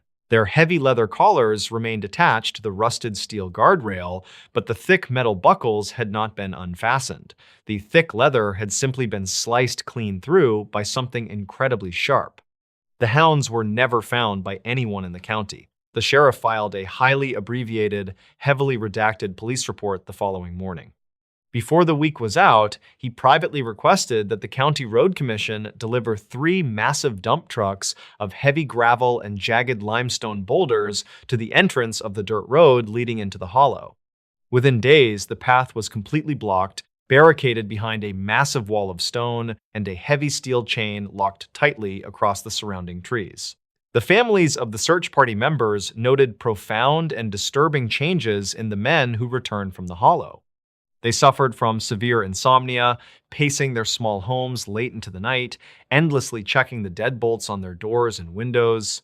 When they did sleep, they were plagued by violent night terrors, waking up drenched in cold sweat, but refusing to describe what they had dreamed. One of the younger deputies entirely lost his hearing in his left ear just 3 days after the search. Medical examinations at the local clinic could find no physical cause for the sudden deafness, but the deputy privately confessed to his wife that he had not lost his hearing at all. Instead, he claimed that a continuous, flat voice was constantly whispering a single word directly into his eardrum, drowning out all other sounds in the natural world. The local newspaper published a brief 2-sentence article stating that the family had suddenly relocated out of state due to severe financial difficulties. No further search efforts were ever authorized by the state police. The county slowly and quietly revised its geological survey maps over the following 10 years, intentionally omitting the old logging trail and the narrow, shadowed gorge beneath Blacktop Ridge. The area was simply absorbed into the blank green space of protected wilderness, effectively erased from official existence. The men who walked into the woods that day rarely spoke of it again, and several of them moved entirely out of the Appalachian region before the heavy snow melted the following spring. Today, the deep hollow remains entirely untouched by modern development. Hikers who attempt to navigate the dense, untamed woods often report an unnatural sense of profound disorientation as they approach the eastern slope of the high ridge. Digital navigation devices fail entirely, analog compass needles spin aimlessly in slow circles, and the thick forest canopy seems to trap the dying daylight, plunging the surrounding trees into premature darkness by 3 o'clock in the afternoon. Those who stray too close to the unmarked boundary line often claim to experience sudden nosebleeds and severe migraines, accompanied by the overwhelming primal feeling of being intently observed from the high, dark branches. Some local residents still firmly believe that the ancient barrier of woven vines and rusted bells still exists, hidden deep within the impenetrable overgrowth constantly maintained by an unseen presence. They say that if you find yourself wandering near the rocky base of the ridge and the normal sounds of the forest suddenly drop away, you must immediately turn around and walk directly back the way you came. You must never speak a word, and you must never run, because the quiet in those dark woods is not empty. It is waiting and it is listening. But the most disturbing rumors come from generations of local hunters who track deer along the upper ridges during the absolute dead of winter. When the bitter wind is entirely still and the heavy frost coats the frozen ground, they say you can look down into the shadowed, forgotten gorge and see thin, pale columns of gray smoke rising from a stone chimney that by all official accounts no longer exists. And if you stand very still and listen closely to the suffocating silence, you can sometimes hear a flat, emotionless voice echoing faintly up from the deepest part of the hollow, perfectly mimicking the sound of your own quiet breathing. In the Nahanni Valley, locals still avoid one section of the river. The Royal Canadian Mounted Police Patrol found the camp at twilight, nestled in a deep, shadowed bend of the South Nahanni River. It was the autumn of 1908. The fire ring had been cold for weeks, the ashes washed flat by heavy rains, supplies were stacked neatly beside a thick canvas tent, sacks of flour and dried beans sat entirely untouched, while expensive gold prospecting equipment was laid out methodically in the damp moss. But what caused the officers to draw their rifles and step back into the shadows was not the abandoned gear, it was the shape lying just beyond the tree line. Wrapped in heavy winter furs, the body of a man was strapped tightly to a wooden sled. His hands were securely bound, and his head was entirely missing. This discovery would become the first official record of a mystery that would stain the remote Canadian wilderness for over a century. The Nahanni River carves a violent path through the Northwest Territories, surrounded by limestone walls that rise thousands of feet into the sky. It is a place of staggering beauty and extreme hostility. Deep within the canyons, geothermal hot springs heat the frozen earth, creating bizarre tropical microclimates where rare plants bloom in the dead of winter. Thick, sulfurous white fog constantly bleeds from these vents, rolling across the forest floor and swallowing the landscape in an impenetrable veil. To the indigenous Dene people who have lived on the borders of this wilderness for thousands of years, the valley was not a place of refuge. It was a place to be avoided at all costs. The body found tied to the sled belonged to one of the McLeod brothers, Willie and Frank, two prospectors who had ventured into the canyon 3 years earlier in search of a legendary lost gold mine. According to reports, the brothers had ignored the warnings of local guides who spoke of an evil presence dwelling deep within the mist. When the search party eventually located the second brother a short distance from the camp, his remains mirrored the first. His head was also gone. Police reports from the time noted that the camp showed no signs of a struggle. There were no scattered belongings, no torn canvas, and no defensive wounds on the bodies. It was as if whatever had come for them had done so with calm, methodical precision. Investigators initially blamed the grim condition of the bodies on scavenging animals, suggesting that bears or wolves had carried off the skulls. But seasoned trappers in the region pointed out the terrifying inconsistencies in this theory. Animals do not bind a man's hands. They do not strap a body to a sled. And scavengers do not selectively remove a human head while leaving the rest of the body, along with the camp's entire food supply, completely untouched. A deep unease settled over the local trading posts, The area quickly earned a dark nickname among prospectors and trappers, a name it still holds today. They called it the Valley of the Headless Men. For nearly a decade, the canyons remained largely empty. The harsh winters and the lingering fear kept most outsiders away, but the lure of untouched gold is a powerful force. In 1917, a rugged Swiss prospector named Martin Jorgensen decided to test his luck in the valley. He was an experienced woodsman, well-equipped to handle the brutal subarctic conditions. For months, he seemed to thrive. He built a sturdy log cabin near the riverbank, occasionally sending word back to civilization that he had struck a rich vein of gold.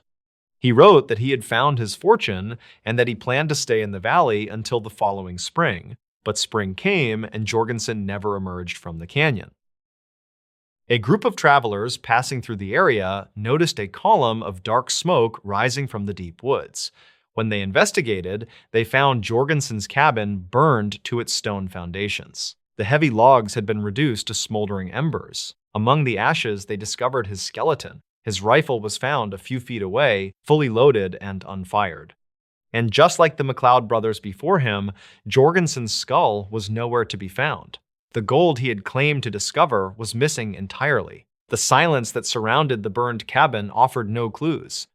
There were no tracks leading away from the ruins, only the quiet rush of the Nahanni River echoing off the canyon walls. The pattern was too specific to ignore. Rumors began to spread wildly through the northern territories. Some believed that a hostile, uncontacted tribe lived deep in the mountains, violently protecting the valley's gold. Others whispered about the Naha, a mythical, fierce tribe from local folklore that was said to dwell in the high peaks, descending only to slaughter those who trespassed. But the indigenous guides insisted the Naha had vanished without a trace centuries ago. The elders warned that the threat in the valley was not a tribe of men. They spoke of evil spirits, of massive creatures that walked upright in the fog, and of an ancient sickness that infected the very soil of the canyon. Despite the grim history, the valley claimed another victim in 1945. An Ontario miner named Ernest Savard was found dead near his camp in the same region. His body was discovered inside his heavy sleeping bag, zipped up tightly against the freezing night air. He had not been burned, nor had he been bound, but the result was the same. His head had been cleanly removed, and it was missing from the campsite. The police investigation concluded with no suspects and no explanation. The sheer isolation of the area made it impossible to secure a crime scene or track down leads. Whoever or whatever was responsible for the mutilations had thousands of square miles of dense, unforgiving wilderness to hide in. By the late 1960s, the era of the lone gold prospector had largely ended, replaced by organized expeditions and recreational adventurers. A group of 4 experienced outdoorsmen traveled to the valley, determined to navigate the treacherous rapids of the Nahanni River. They were well aware of the legends, viewing them as campfire ghost stories meant to scare away tourists. They set up camp on a wide gravel riverbank, surrounded by towering spruce trees and the ever-present sulfur mist from the nearby hot springs. The evening was uneventful. They cooked their food, secured their supplies in bear-proof containers, and retired to their individual tents as the temperature plummeted. Around 2 o'clock in the morning, one of the men awoke to a strange sensation. He later described it to authorities as a feeling of immense atmospheric pressure, a sudden heaviness in the air that made it difficult to breathe. The ambient noise of the wilderness had completely vanished. The wind had stopped howling through the canyon. Even the rushing sound of the river seemed muffled, as if wrapped in thick cotton. He lay awake in his sleeping bag, listening intently to the unnatural silence. Then he heard a sound that made his blood run cold. It was a heavy, wet, dragging noise, moving slowly over the smooth river stones just outside his tent. It sounded like a massive wet sack being pulled across the gravel. The dragging was accompanied by a low, rhythmic thud like the footsteps of something unbelievably heavy. The man held his breath, clutching his hunting knife, too paralyzed by fear to unzip his tent. The dragging sound stopped right beside the thin nylon wall of his shelter. He could hear a deep, ragged exhalation. a breathing so loud and guttural it vibrated in his chest. A foul stench leaked into the tent, smelling of rotten meat and stagnant swamp water. The creature, or person, stood there in the absolute dark for what felt like an eternity. Then, the heavy footsteps slowly moved away, retreating toward the edge of the forest. The man did not sleep the rest of the night. He lay frozen, waiting for the sun to rise. When dawn finally broke, casting a pale gray light through the mist, he emerged from his tent. The camp looked completely normal. The bear-proof containers were untouched, the fire pit was undisturbed. But when he looked toward the tent of his friend, who had been sleeping closest to the tree line, he noticed the flap was hanging wide open. He walked over and looked inside. His friend was gone. His heavy hiking boots were still sitting neatly by the entrance, his winter coat was draped over his backpack, but his sleeping bag and the man inside it had vanished. The remaining 3 men desperately searched the perimeter of the camp. Near the edge of the dense spruce trees, they found a wide path of crushed vegetation, as if something incredibly heavy had been dragged directly into the forest. They followed the trail for nearly a mile, shouting their friend's name into the thick, sulphurous fog. They received no answer. The tracks eventually disappeared at the edge of a sheer cliff face, dropping hundreds of feet into a jagged ravine. Hanging from a branch near the edge, nearly 10 feet off the ground, they found a torn, bloody piece of a nylon sleeping bag. A massive search operation was launched in the following days. Search and rescue teams scoured the canyon, utilizing helicopters and tracker dogs. The dogs were brought to the edge of the woods where the sleeping bag was found, but according to the handlers, the animals panicked. They whined, tucked their tails, and absolutely refused to enter the tree line. The search lasted for 2 weeks, but not a single trace of the missing camper was ever found. He was eventually declared dead, another tragic victim of the unforgiving Nahanni wilderness. The official report cited an animal attack, likely a massive grizzly bear, though no bear tracks were ever identified near the camp. Over the years, strange reports have continued to leak out of the valley. Pilots flying small float planes low over the canyons have reported experiencing sudden, inexplicable compass failures and electrical malfunctions. Some have sworn they saw massive, dark silhouettes standing entirely still in the fog, figures that looked vaguely human but were far too large. Hikers who stray too close to the hot springs often report the sudden, overpowering stench of rotting meat, followed by the distinct sound of heavy, bipedal footsteps shadowing them from just out of sight.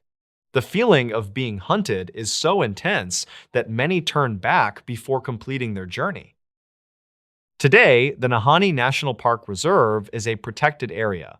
Visitors are strictly regulated, and deep ventures into the canyons require specialized permits. Park rangers warn every group to stick together, to keep their campsites clean, and to never wander away from the firelight alone. But despite modern equipment, satellite phones, and global positioning systems, the valley remains an isolated, silent world of its own. The steep limestone walls block communication signals, and the sudden, violent weather changes can ground rescue helicopters for days. If you find yourself in trouble out there, you are entirely on your own.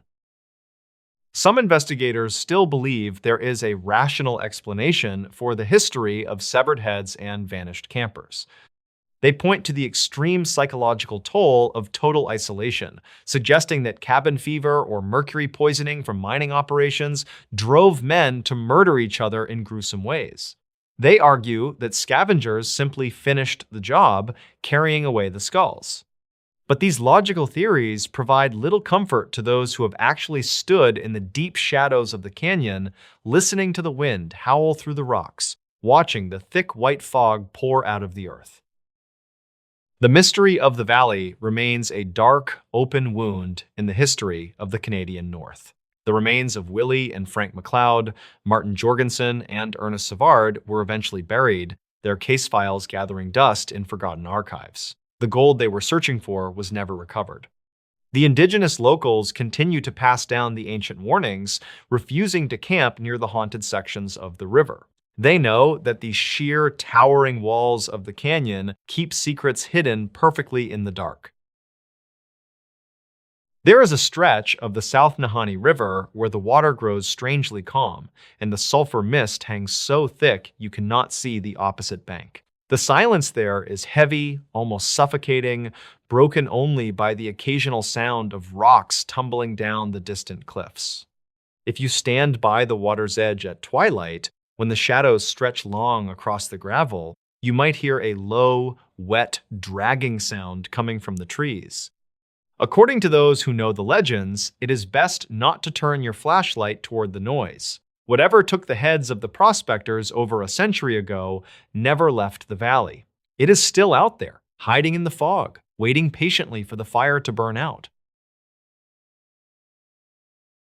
An Appalachian cabin case with no footprints leading in or out.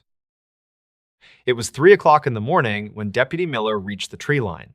The snow was knee-deep and completely untouched, pale and luminous under the light of a fractured moon. No tracks led up to the porch.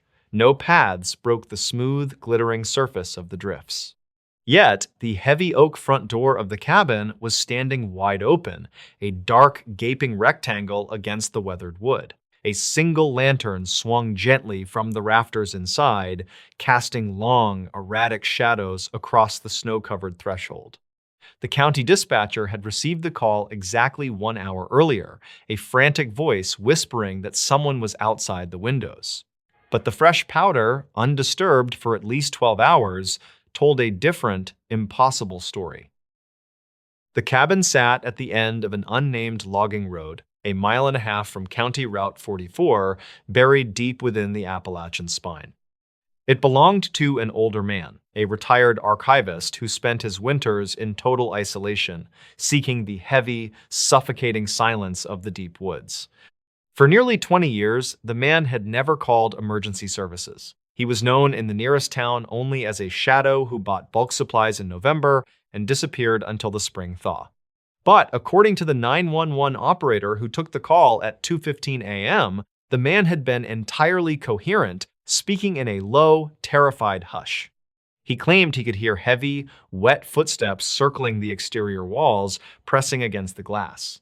He said they sounded like someone walking in soaked leather boots.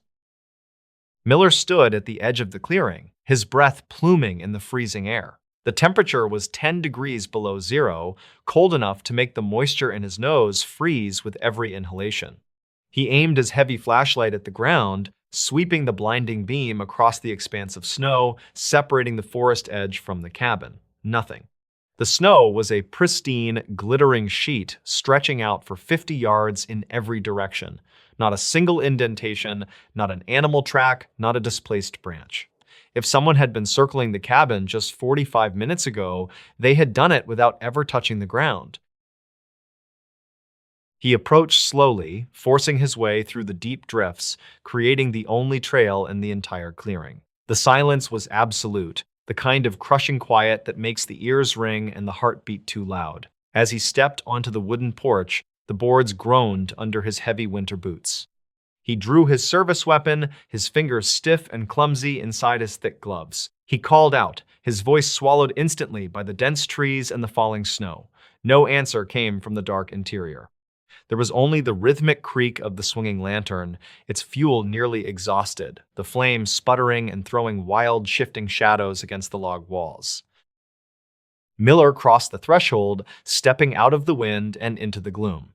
The inside of the cabin was freezing, the iron stove in the corner entirely cold, radiating a deep, metallic chill. But there was a scent in the air that did not belong in the high mountains during winter. It was not the familiar smell of pine, wood smoke, or old paper. It smelled heavily of stagnant water, river mud, and wet, decaying earth. It was a thick, humid odor that clung to the back of the throat. He shined his light across the wooden floorboards, moving past the small kitchen area. There, clearly illuminated in the harsh white beam, was a trail of dark, wet footprints. The prints began abruptly in the center of the room, far from the doors and windows. They were large, the shape of a heavy work boot without treads, caked in thick, dark mud that was already beginning to freeze into rigid ridges on the floor. Miller followed the trail with his flashlight, his breathing growing shallow. The prints did not lead toward the open front door. They did not lead toward the rear window, which was bolted shut from the inside with a heavy iron latch. They walked in a tight, deliberate circle around a faded armchair facing the cold fireplace. The tracks overlapped, pacing over and over in the exact same loop, tracking freezing mud deep into the fibers of a braided wool rug. The armchair was empty. A thick wool blanket lay tangled on the floor beside it, as if someone had stood up in a blind panic, kicking it away. On the small wooden side table, a ceramic cup of coffee sat untouched. Miller stepped closer, careful not to disturb the muddy tracks, and pressed the side of the mug with his bare knuckle. It was still warm. The archivist had been sitting here, drinking coffee in the dead of the night, while something paced around him in tight, muddy circles. And then the old man was simply gone, leaving no trace of a struggle and no tracks leading away. Miller raised his light, searching the rafters, the dark corners, the narrow loft above the bed. The cabin was a single open room with nowhere to hide. He walked toward the telephone mounted on the far wall near the pantry. The receiver was dangling by its coiled cord, swaying slightly, a faint dial tone hissing like static in the quiet room. Beneath the phone, a small yellow notepad lay open on a slanted wooden desk. A pen had rolled off the edge and lay on the floorboards. The final entry on the notepad was written in hurried, uneven handwriting, pressing so hard into the paper that the pen had nearly torn through the page. It was completely unlike the precise, careful script found in the rest of the notebooks stacked on the desk. The ink was still fresh, smeared at the edges by a trembling hand. It read simply, "They are not outside." The realization settled over Miller like ice water against the spine. The panicked call to the 911 operator had not been a plea for help against an intruder in the snow. It had been a desperate, fatal misinterpretation. The heavy, wet footsteps the man heard through the walls were not echoing from the woods, they were echoing from the floorboards directly behind his chair. Backup arrived 2 hours later, fighting their way up the snow-choked logging road with tire chains and floodlights. They found Miller sitting on the front porch, staring out at the unbroken expanse of snow, his radio turned off. They tore the cabin apart, looking for hidden compartments or cellar doors, but found nothing but solid earth beneath the foundation. They searched the woods for a radius of 5 miles, bringing in tracking dogs at dawn. The dogs refused to approach the cabin, whining and pulling back toward the cruisers. They dragged the frozen creek down in the valley. They found no trace of the archivist, not a single scrap of clothing, not a drop of blood. Furthermore, they found no explanation for the mud inside the cabin, which laboratory testing later revealed was composed of brackish sediment from a coastal swamp basin located over 400 miles away. The case file was eventually boxed away, labeled as an unsolved disappearance, though the details were heavily redacted in the public reports. Local residents rarely speak of the old cabin, and even seasoned hunters refuse to track through that specific section of the woods during the winter months. To this day, the official records maintain the impossible contradiction of that night. The wet mud inside the cabin remained frozen onto the floorboards for weeks. The snow outside remained perfectly undisturbed until the spring thaw melted it away. The archivist never walked out of that front door, but something else walked in, leaving its filth on the floor without ever taking a step across the snow. A Scottish Highlands account described a figure that made no sound. The rain was striking the tin roof of the isolated shelter with the force of handfuls of gravel, making it impossible to hear anything else, which was why the absolute silence of the figure outside felt so deeply wrong. It was exactly 11:45 p.m. when the lone hiker first noticed the dark silhouette moving past the single, cracked window of the stone bothy. The wind sweeping across the barren moorland was strong enough to bend the ancient heather flat against the earth, creating a constant, roaring rush of noise. Yet the tall shape walking just 30 feet away from the glass stood perfectly straight.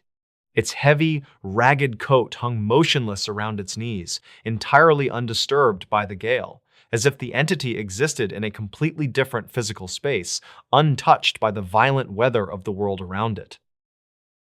According to the account filed weeks later by an American traveler who had been mapping a remote section of the Scottish Highlands, the strange encounter took place in late October of 2019.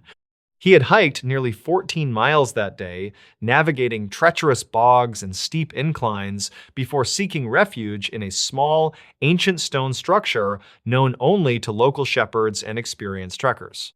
He had secured the heavy wooden door with a rusted iron latch at around 6 in the evening, grateful to escape the rapidly dropping temperature and the creeping gray fog. He had built a small fire in the narrow hearth, drinking bitter tea and reading by the dim light of a single battery-powered lantern.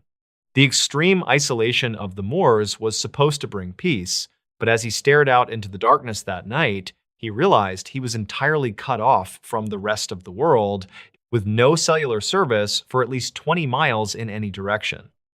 At first, the traveler desperately tried to rationalize the sight through the window. He reasoned that his exhausted mind was simply playing tricks on him, perhaps projecting the vague shape of a lost stag or a trick of the flickering firelight onto the thick fog rolling outside.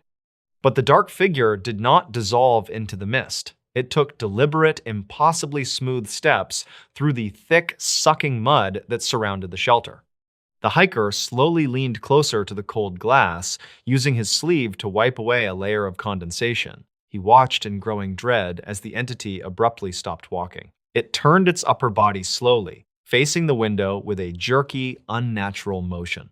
The ambient orange light from the indoor fire was barely enough to illuminate the yard, but it was just enough to reveal that the figure was much too tall to be a human being. It stood easily 7 feet high, its limbs unnaturally thin, dangling loosely and motionlessly at its sides. The most unnerving detail, according to the official report he later gave, was the complete lack of physical interaction between the entity and its environment. The highlands in late autumn are famously hostile and raw. The rain was driving in almost sideways, pooling in deep, treacherous puddles across the peat bog. Yet, as the tall figure shifted its weight and took another step toward the bothy, it made absolutely no splash. The heavy, dark shapes that looked like wrapped feet did not sink into the soft mud. It moved with a gliding, mechanical precision, appearing to float just a fraction of an inch above the saturated ground. The hiker held his breath, pressing his back flat against the rough stone wall beside the window. He realized with a cold certainty that whatever was out there was not fighting the severe storm, but completely ignoring it. 10 minutes passed in agonizing, suffocating suspense. The hiker crouched in the dark, having carefully reached over to switch off his lantern so he could not be easily seen from the outside. The only light remaining in the small room was the dying, pulsing glow of the embers in the hearth. He listened desperately for the sound of heavy boots on the stone step outside, or the metallic rattle of the iron latch on the door. There was only the deafening roar of the wind and the endless drumming of the rain. The sheer volume of the storm should have been comforting, acting as a natural barrier between him and the dark, but instead, it felt blinding. If the silent entity decided to break down the door, the hiker knew he would not hear it coming until the old wood splintered inward. A sudden, aggressive drop in temperature forced the hiker to pull his thick wool jacket tighter around his chest. The air inside the small stone shelter turned bitterly cold in a matter of seconds, dropping so fast that his breath plumed in thick, pale clouds before his face. He slowly turned his head, inch by inch, to look back at the small square of the window. The tall figure was no longer standing out in the muddy yard. It was directly on the other side of the glass. The hiker felt his stomach drop, his heart hammering wildly against his ribs. The entity was so close that its broad, dark shoulders blocked out the storm entirely, filling the entire frame of the window with the texture of its heavy, damp-looking garments. It slowly pressed its face toward the glass. The hiker could not move, paralyzed by a deeply primal terror that locked his muscles in place. The face looking in from the storm was entirely devoid of distinct human features. There were no eyes, no discernible mouth, no brow ridge, just a smooth, pale expanse of skin that looked like worn gray leather stretched tightly over an irregular skull. Slowly, agonizingly slowly, The entity raised a long, impossibly thin arm. It pressed a single, elongated hand against the outside of the window pane. There was no tap of bone, no squeak of wet skin sliding on glass. The absolute dead silence of the gesture made it infinitely more terrifying. As the pale, featureless hand rested against the pane, a thick layer of white frost bloomed rapidly across the window, radiating outward from where the long fingers touched, completely freezing the glass from the outside in until the gray face was entirely obscured by ice. The hiker retreated backward on his hands and knees to the furthest, darkest corner of the room. He gripped a heavy piece of split firewood in his trembling hands, raising it to his chest, and waited for the frozen glass to shatter. He waited for the heavy wooden door to be violently forced open. He sat completely rigid in the freezing darkness for the rest of the night, tracking the agonizing passage of time only by the slow creeping of pale gray light that eventually signaled the arrival of dawn. The furious storm had finally passed, replaced by a dense, quiet morning mist that blanketed the moors. The inside of the bothy was deathly still. At precisely 7:15 a.m., the hiker finally found the courage to stand up. His joints ached terribly from the severe cold and the hours of sustained tension. He approached the door, his throat dry and his hands still shaking. The iron latch was still securely in place exactly as he had left it. The door had not been tested or pushed. The hiker grabbed the handle and shoved it open, wincing at the loud, sharp creak of the rusted hinges, a sound that felt deafening after a long night of straining to hear the impossible. He stepped out into the crisp, biting cold of the Highlands morning. The ground all around the shelter was a thick, muddy paste from the heavy overnight rainfall. He walked carefully around to the side of the stone building, dreading what he might find, to inspect the area directly beneath the single window. According to the statements he would later provide to a skeptical desk officer in a town 40 miles away, there were absolutely no footprints in the mud. There was no sign that a tall, heavy figure had stood there just hours before. There was only one strange disruption in the bleak landscape. Directly beneath the heavily frosted window, the wet grass and muddy peat had been completely replaced by a perfect circle of dry, dead earth, roughly 3 feet in diameter. The soil inside the tight circle was cracked, brittle, and gray, looking as though it had been drained of all moisture and flash frozen centuries ago. The American traveler went back inside, quickly packed his bag, and left the area entirely, hiking for 9 straight hours without looking back over his shoulder. While local authorities formally dismissed the event as a case of extreme exhaustion and isolation-induced hallucination, older residents in the nearby villages simply nodded when they heard the whispered description. They rarely spoke of the deep moors at night, but when they did, they quietly mentioned that the most dangerous things hunting in the dark are always the ones that never make a sound. A Dartmoor report described a voice that matched his wife. Exactly. It was 2:15 in the morning when the man stood completely still in his dark kitchen, listening to his wife call for help from the edge of the woods. Her voice was trembling, cutting through the dense fog that rolled off the tree line, begging him to open the back door. The sound was distinct and terrified, carrying the exact pitch and slight rasp she always had when she was frightened, but he did not reach for the deadbolt. He kept his hand pressed flat against the cold wood of the doorframe, his breathing shallow, because he could hear the steady, rhythmic breathing of his actual wife drifting down the stairs from their second-floor bedroom. The property sat at the end of a long, unpaved gravel road in Dartmoor County, a deeply rural stretch of the Pacific Northwest known for its oppressive weather and vast, unbroken tracts of pine forest. According to local records, the area had always struggled with a spotty telephone network and a peculiar acoustic phenomenon. Sound traveled strangely across the damp valleys. A falling tree could sound like a gunshot, and the wind moving through the ravines often mimicked the drone of a low-flying airplane. But the voice filtering through the glass of the kitchen door was not a trick of the wind. It was a precise, flawless replication of a human voice layered with artificial emotion. The man, whose name was detailed in later police reports only as Thomas, remained in the dark. Outside, the pleading continued. The voice repeated the same three phrases in a loop. It asked him to come outside, it said it was cold, it said it had lost the flashlight. Thomas realized with a sinking sickness that these were the exact phrases his wife had used 3 years earlier during a camping trip in another state when she had briefly lost her way near their tent. The cadence was perfectly preserved, like an audio recording pressed into the damp night air. A heavy silence fell over the yard. The voice stopped mid-sentence, cutting off abruptly without any natural fade or intake of breath. Thomas pressed his cheek against the frosted glass of the back window, peering out into the impenetrable blackness. There was no movement near the tree line. The motion sensor light attached to the garage, which was sensitive enough to trigger when a stray deer wandered past, remained completely dark. Yet, he could hear the unmistakable sound of wet leaves compressing under heavy, deliberate footsteps. They were moving closer to the house, but the rhythm was entirely wrong. It sounded like something walking on two legs, but the steps were spaced too far apart, dragging slightly with every second stride.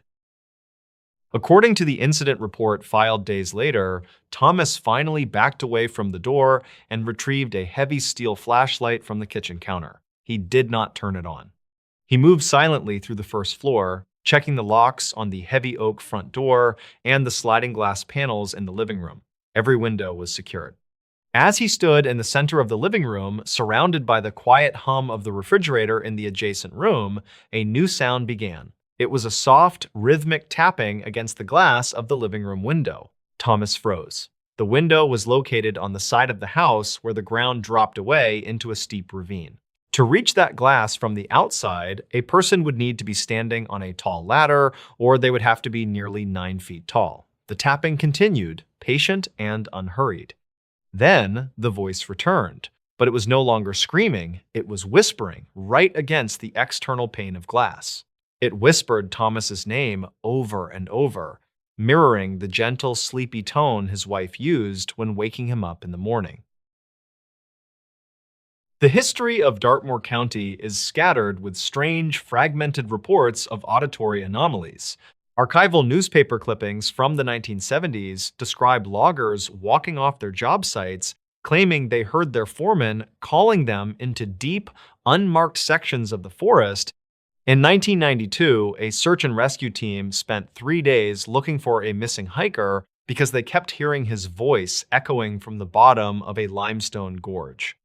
When they finally found the man, he had been deceased for over 48 hours, making it medically impossible for him to have been shouting for help that morning. These incidents were often rationalized as echo delays or the stress-induced auditory hallucinations of exhausted searchers. But standing in his living room, Thomas knew he was not hallucinating. The whisper against the glass was too tactile, too physically present. The condensation on the outside of the window seemed to blur, disturbed by hot breath. Slowly, Thomas raised the heavy flashlight and clicked the beam on, aiming it directly at the window. The bright circle of light illuminated the swirling fog and the bare branches of an oak tree. There was nothing standing outside the glass. The air was empty. But the whispering did not stop. It simply shifted, the source of the sound moving rapidly along the exterior wall, traveling faster than a human could run. The voice slid along the vinyl siding, moving toward the front porch. Thomas tracked the sound from the inside, his heart pounding a heavy rhythm against his ribs. He heard the wooden planks of the porch groan under a sudden, immense weight. Then came the sound of the front door handle jiggling. It was a violent, frantic rattling, as if someone was desperately trying to force the lock. Thomas raised the flashlight like a weapon, bracing himself. Over the noise of the rattling handle, a new voice spoke. It was deep, panicked, and distinctly male. It was his own voice. The voice outside the door was screaming to let him in. It was a flawless imitation of Thomas shouting for his wife, demanding she unlock the door and call 911. Thomas listened to himself panic. He listened to the exact timbre of his own terror, a terror he was currently feeling but had not yet voiced aloud. The mimicry was so uncanny that for a fleeting, disorienting second, Thomas felt a severe detachment from his own body. He wondered wildly if he was the one trapped outside in the freezing fog, and the thing standing inside the dark hallway was the imposter. Up on the second floor, a floorboard creaked. Thomas snapped out of his paralyzing trance. The noise outside the front door vanished instantly, plunging the house back into suffocating silence. He heard his wife's footsteps moving slowly down the carpeted stairs. She called out his name, her voice thick with sleep and confusion. Thomas immediately warned her to stay back, to stay on the stairs. He kept his flashlight trained on the front door, the solid wood suddenly looking very fragile. She asked him what was going on, why he was standing in the dark. He did not know how to explain that he had just spent 20 minutes listening to both of them beg for their lives from the other side of the walls. They sat together on the floor of the upstairs hallway until dawn, the bedroom door locked, waiting for the sun to burn off the fog. The local police arrived shortly after 8 o'clock in the morning.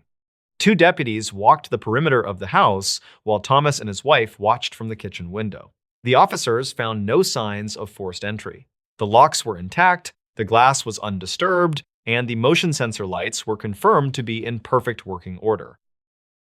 However, the official police report noted one peculiar detail that the deputies could not easily dismiss. In the damp soil beneath the living room window, the window that overlooked the steep drop-off into the ravine, there were deep impressions in the mud. They were not footprints, they were long, smooth drag marks, as if something incredibly heavy and completely lacking limbs had pulled itself back and forth beneath the glass. The marks stretched all the way around the foundation of the house, leading up the steps to the front porch, and eventually disappearing into the thick brush at the edge of the tree line. Desperate for proof that they were not losing their grip on reality, Thomas purchased a digital audio recorder from an electronics store 50 miles away. He placed it on the wooden railing of the front porch, wrapped in a plastic bag to protect it from the creeping dampness of the fog. He set it to activate only when it detected a sound louder than a whisper. For 3 nights, the device captured nothing but the low hum of the wind and the occasional patter of freezing rain against the wooden deck. On the 4th morning, the digital display indicated that 42 minutes of audio had been recorded between the hours of 3 a.m. and 4 o'clock in the morning. Thomas and his wife sat at the kitchen table, sunlight streaming through the windows, and pressed play. At first, there was only static, then the distinct crunch of gravel. Something heavy was dragging itself up the driveway. The sound was wet, accompanied by a low, rhythmic wheezing that did not sound remotely biological. Then the voices began. It was not just Thomas and his wife. The recorder had captured a chaotic, layered chorus of conversations. They heard a mail carrier they had spoken to weeks ago asking about a stray dog. They heard a neighbor complaining about a fallen tree. They heard the 911 dispatcher from the night of the first incident repeating her calm, practiced instructions on a loop. The entity outside was practicing. It was sifting through an archive of stolen sounds, testing syllables, adjusting its pitch, searching for the frequency that would compel someone to unlock the door. The most disturbing part of the recording came at the very end. The layered voices abruptly cut out, leaving a hollow, dead silence. Then, a voice spoke directly into the microphone.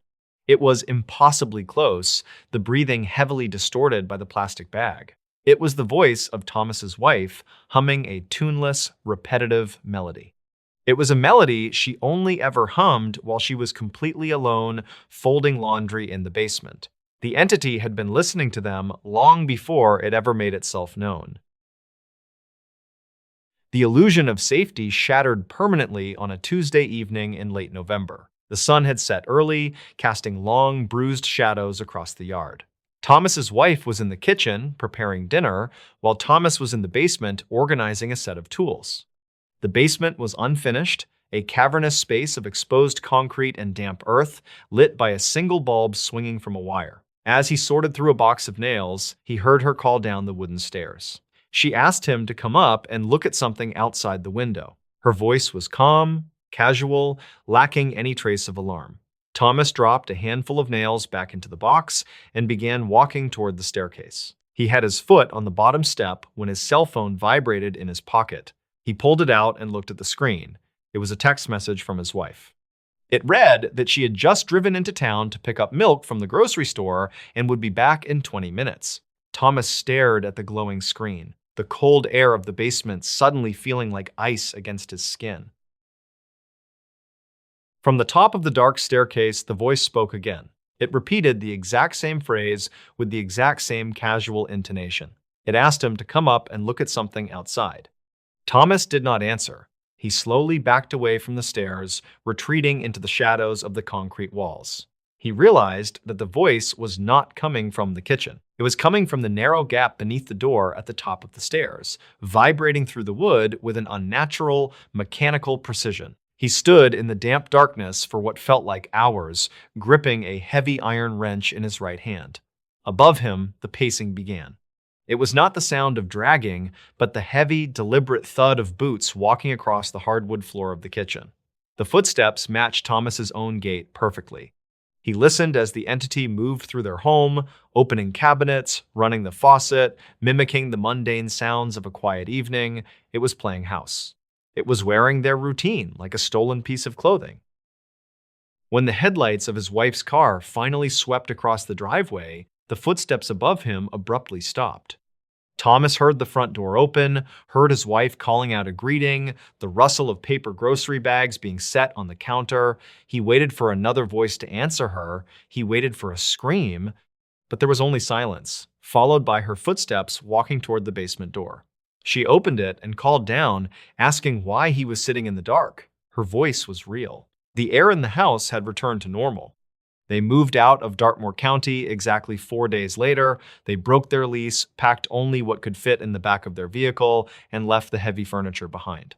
They never returned to collect the rest. The property sat vacant for years, slowly being reclaimed by the aggressive overgrowth of the Pacific Northwest.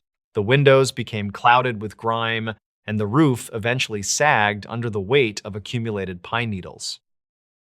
But the legend of the Dartmoor mimic remains a quietly discussed topic among the locals who live near the state forest. Hikers are strictly advised to stay on marked trails and to never venture into the woods alone. The warning is not just for the risk of getting lost or encountering wildlife, it is because of the reports that still occasionally surface at the local ranger station. Reports of hikers hearing their own names called from the bottom of deep ravines, reports of missing campers whose voices are heard crying out in the fog, weeks after the search operations have been officially suspended.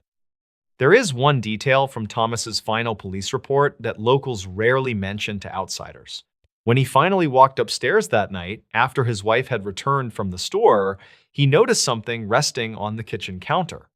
Next to the paper grocery bags was the heavy steel flashlight he had used during the first incident weeks prior. He had left it on his bedside table that morning, but there it sat, perfectly centered on the counter, still cold to the touch. The entity had not just mimicked their voices, it had left a quiet, mocking proof that it had been inside all along, watching them learn how to be afraid.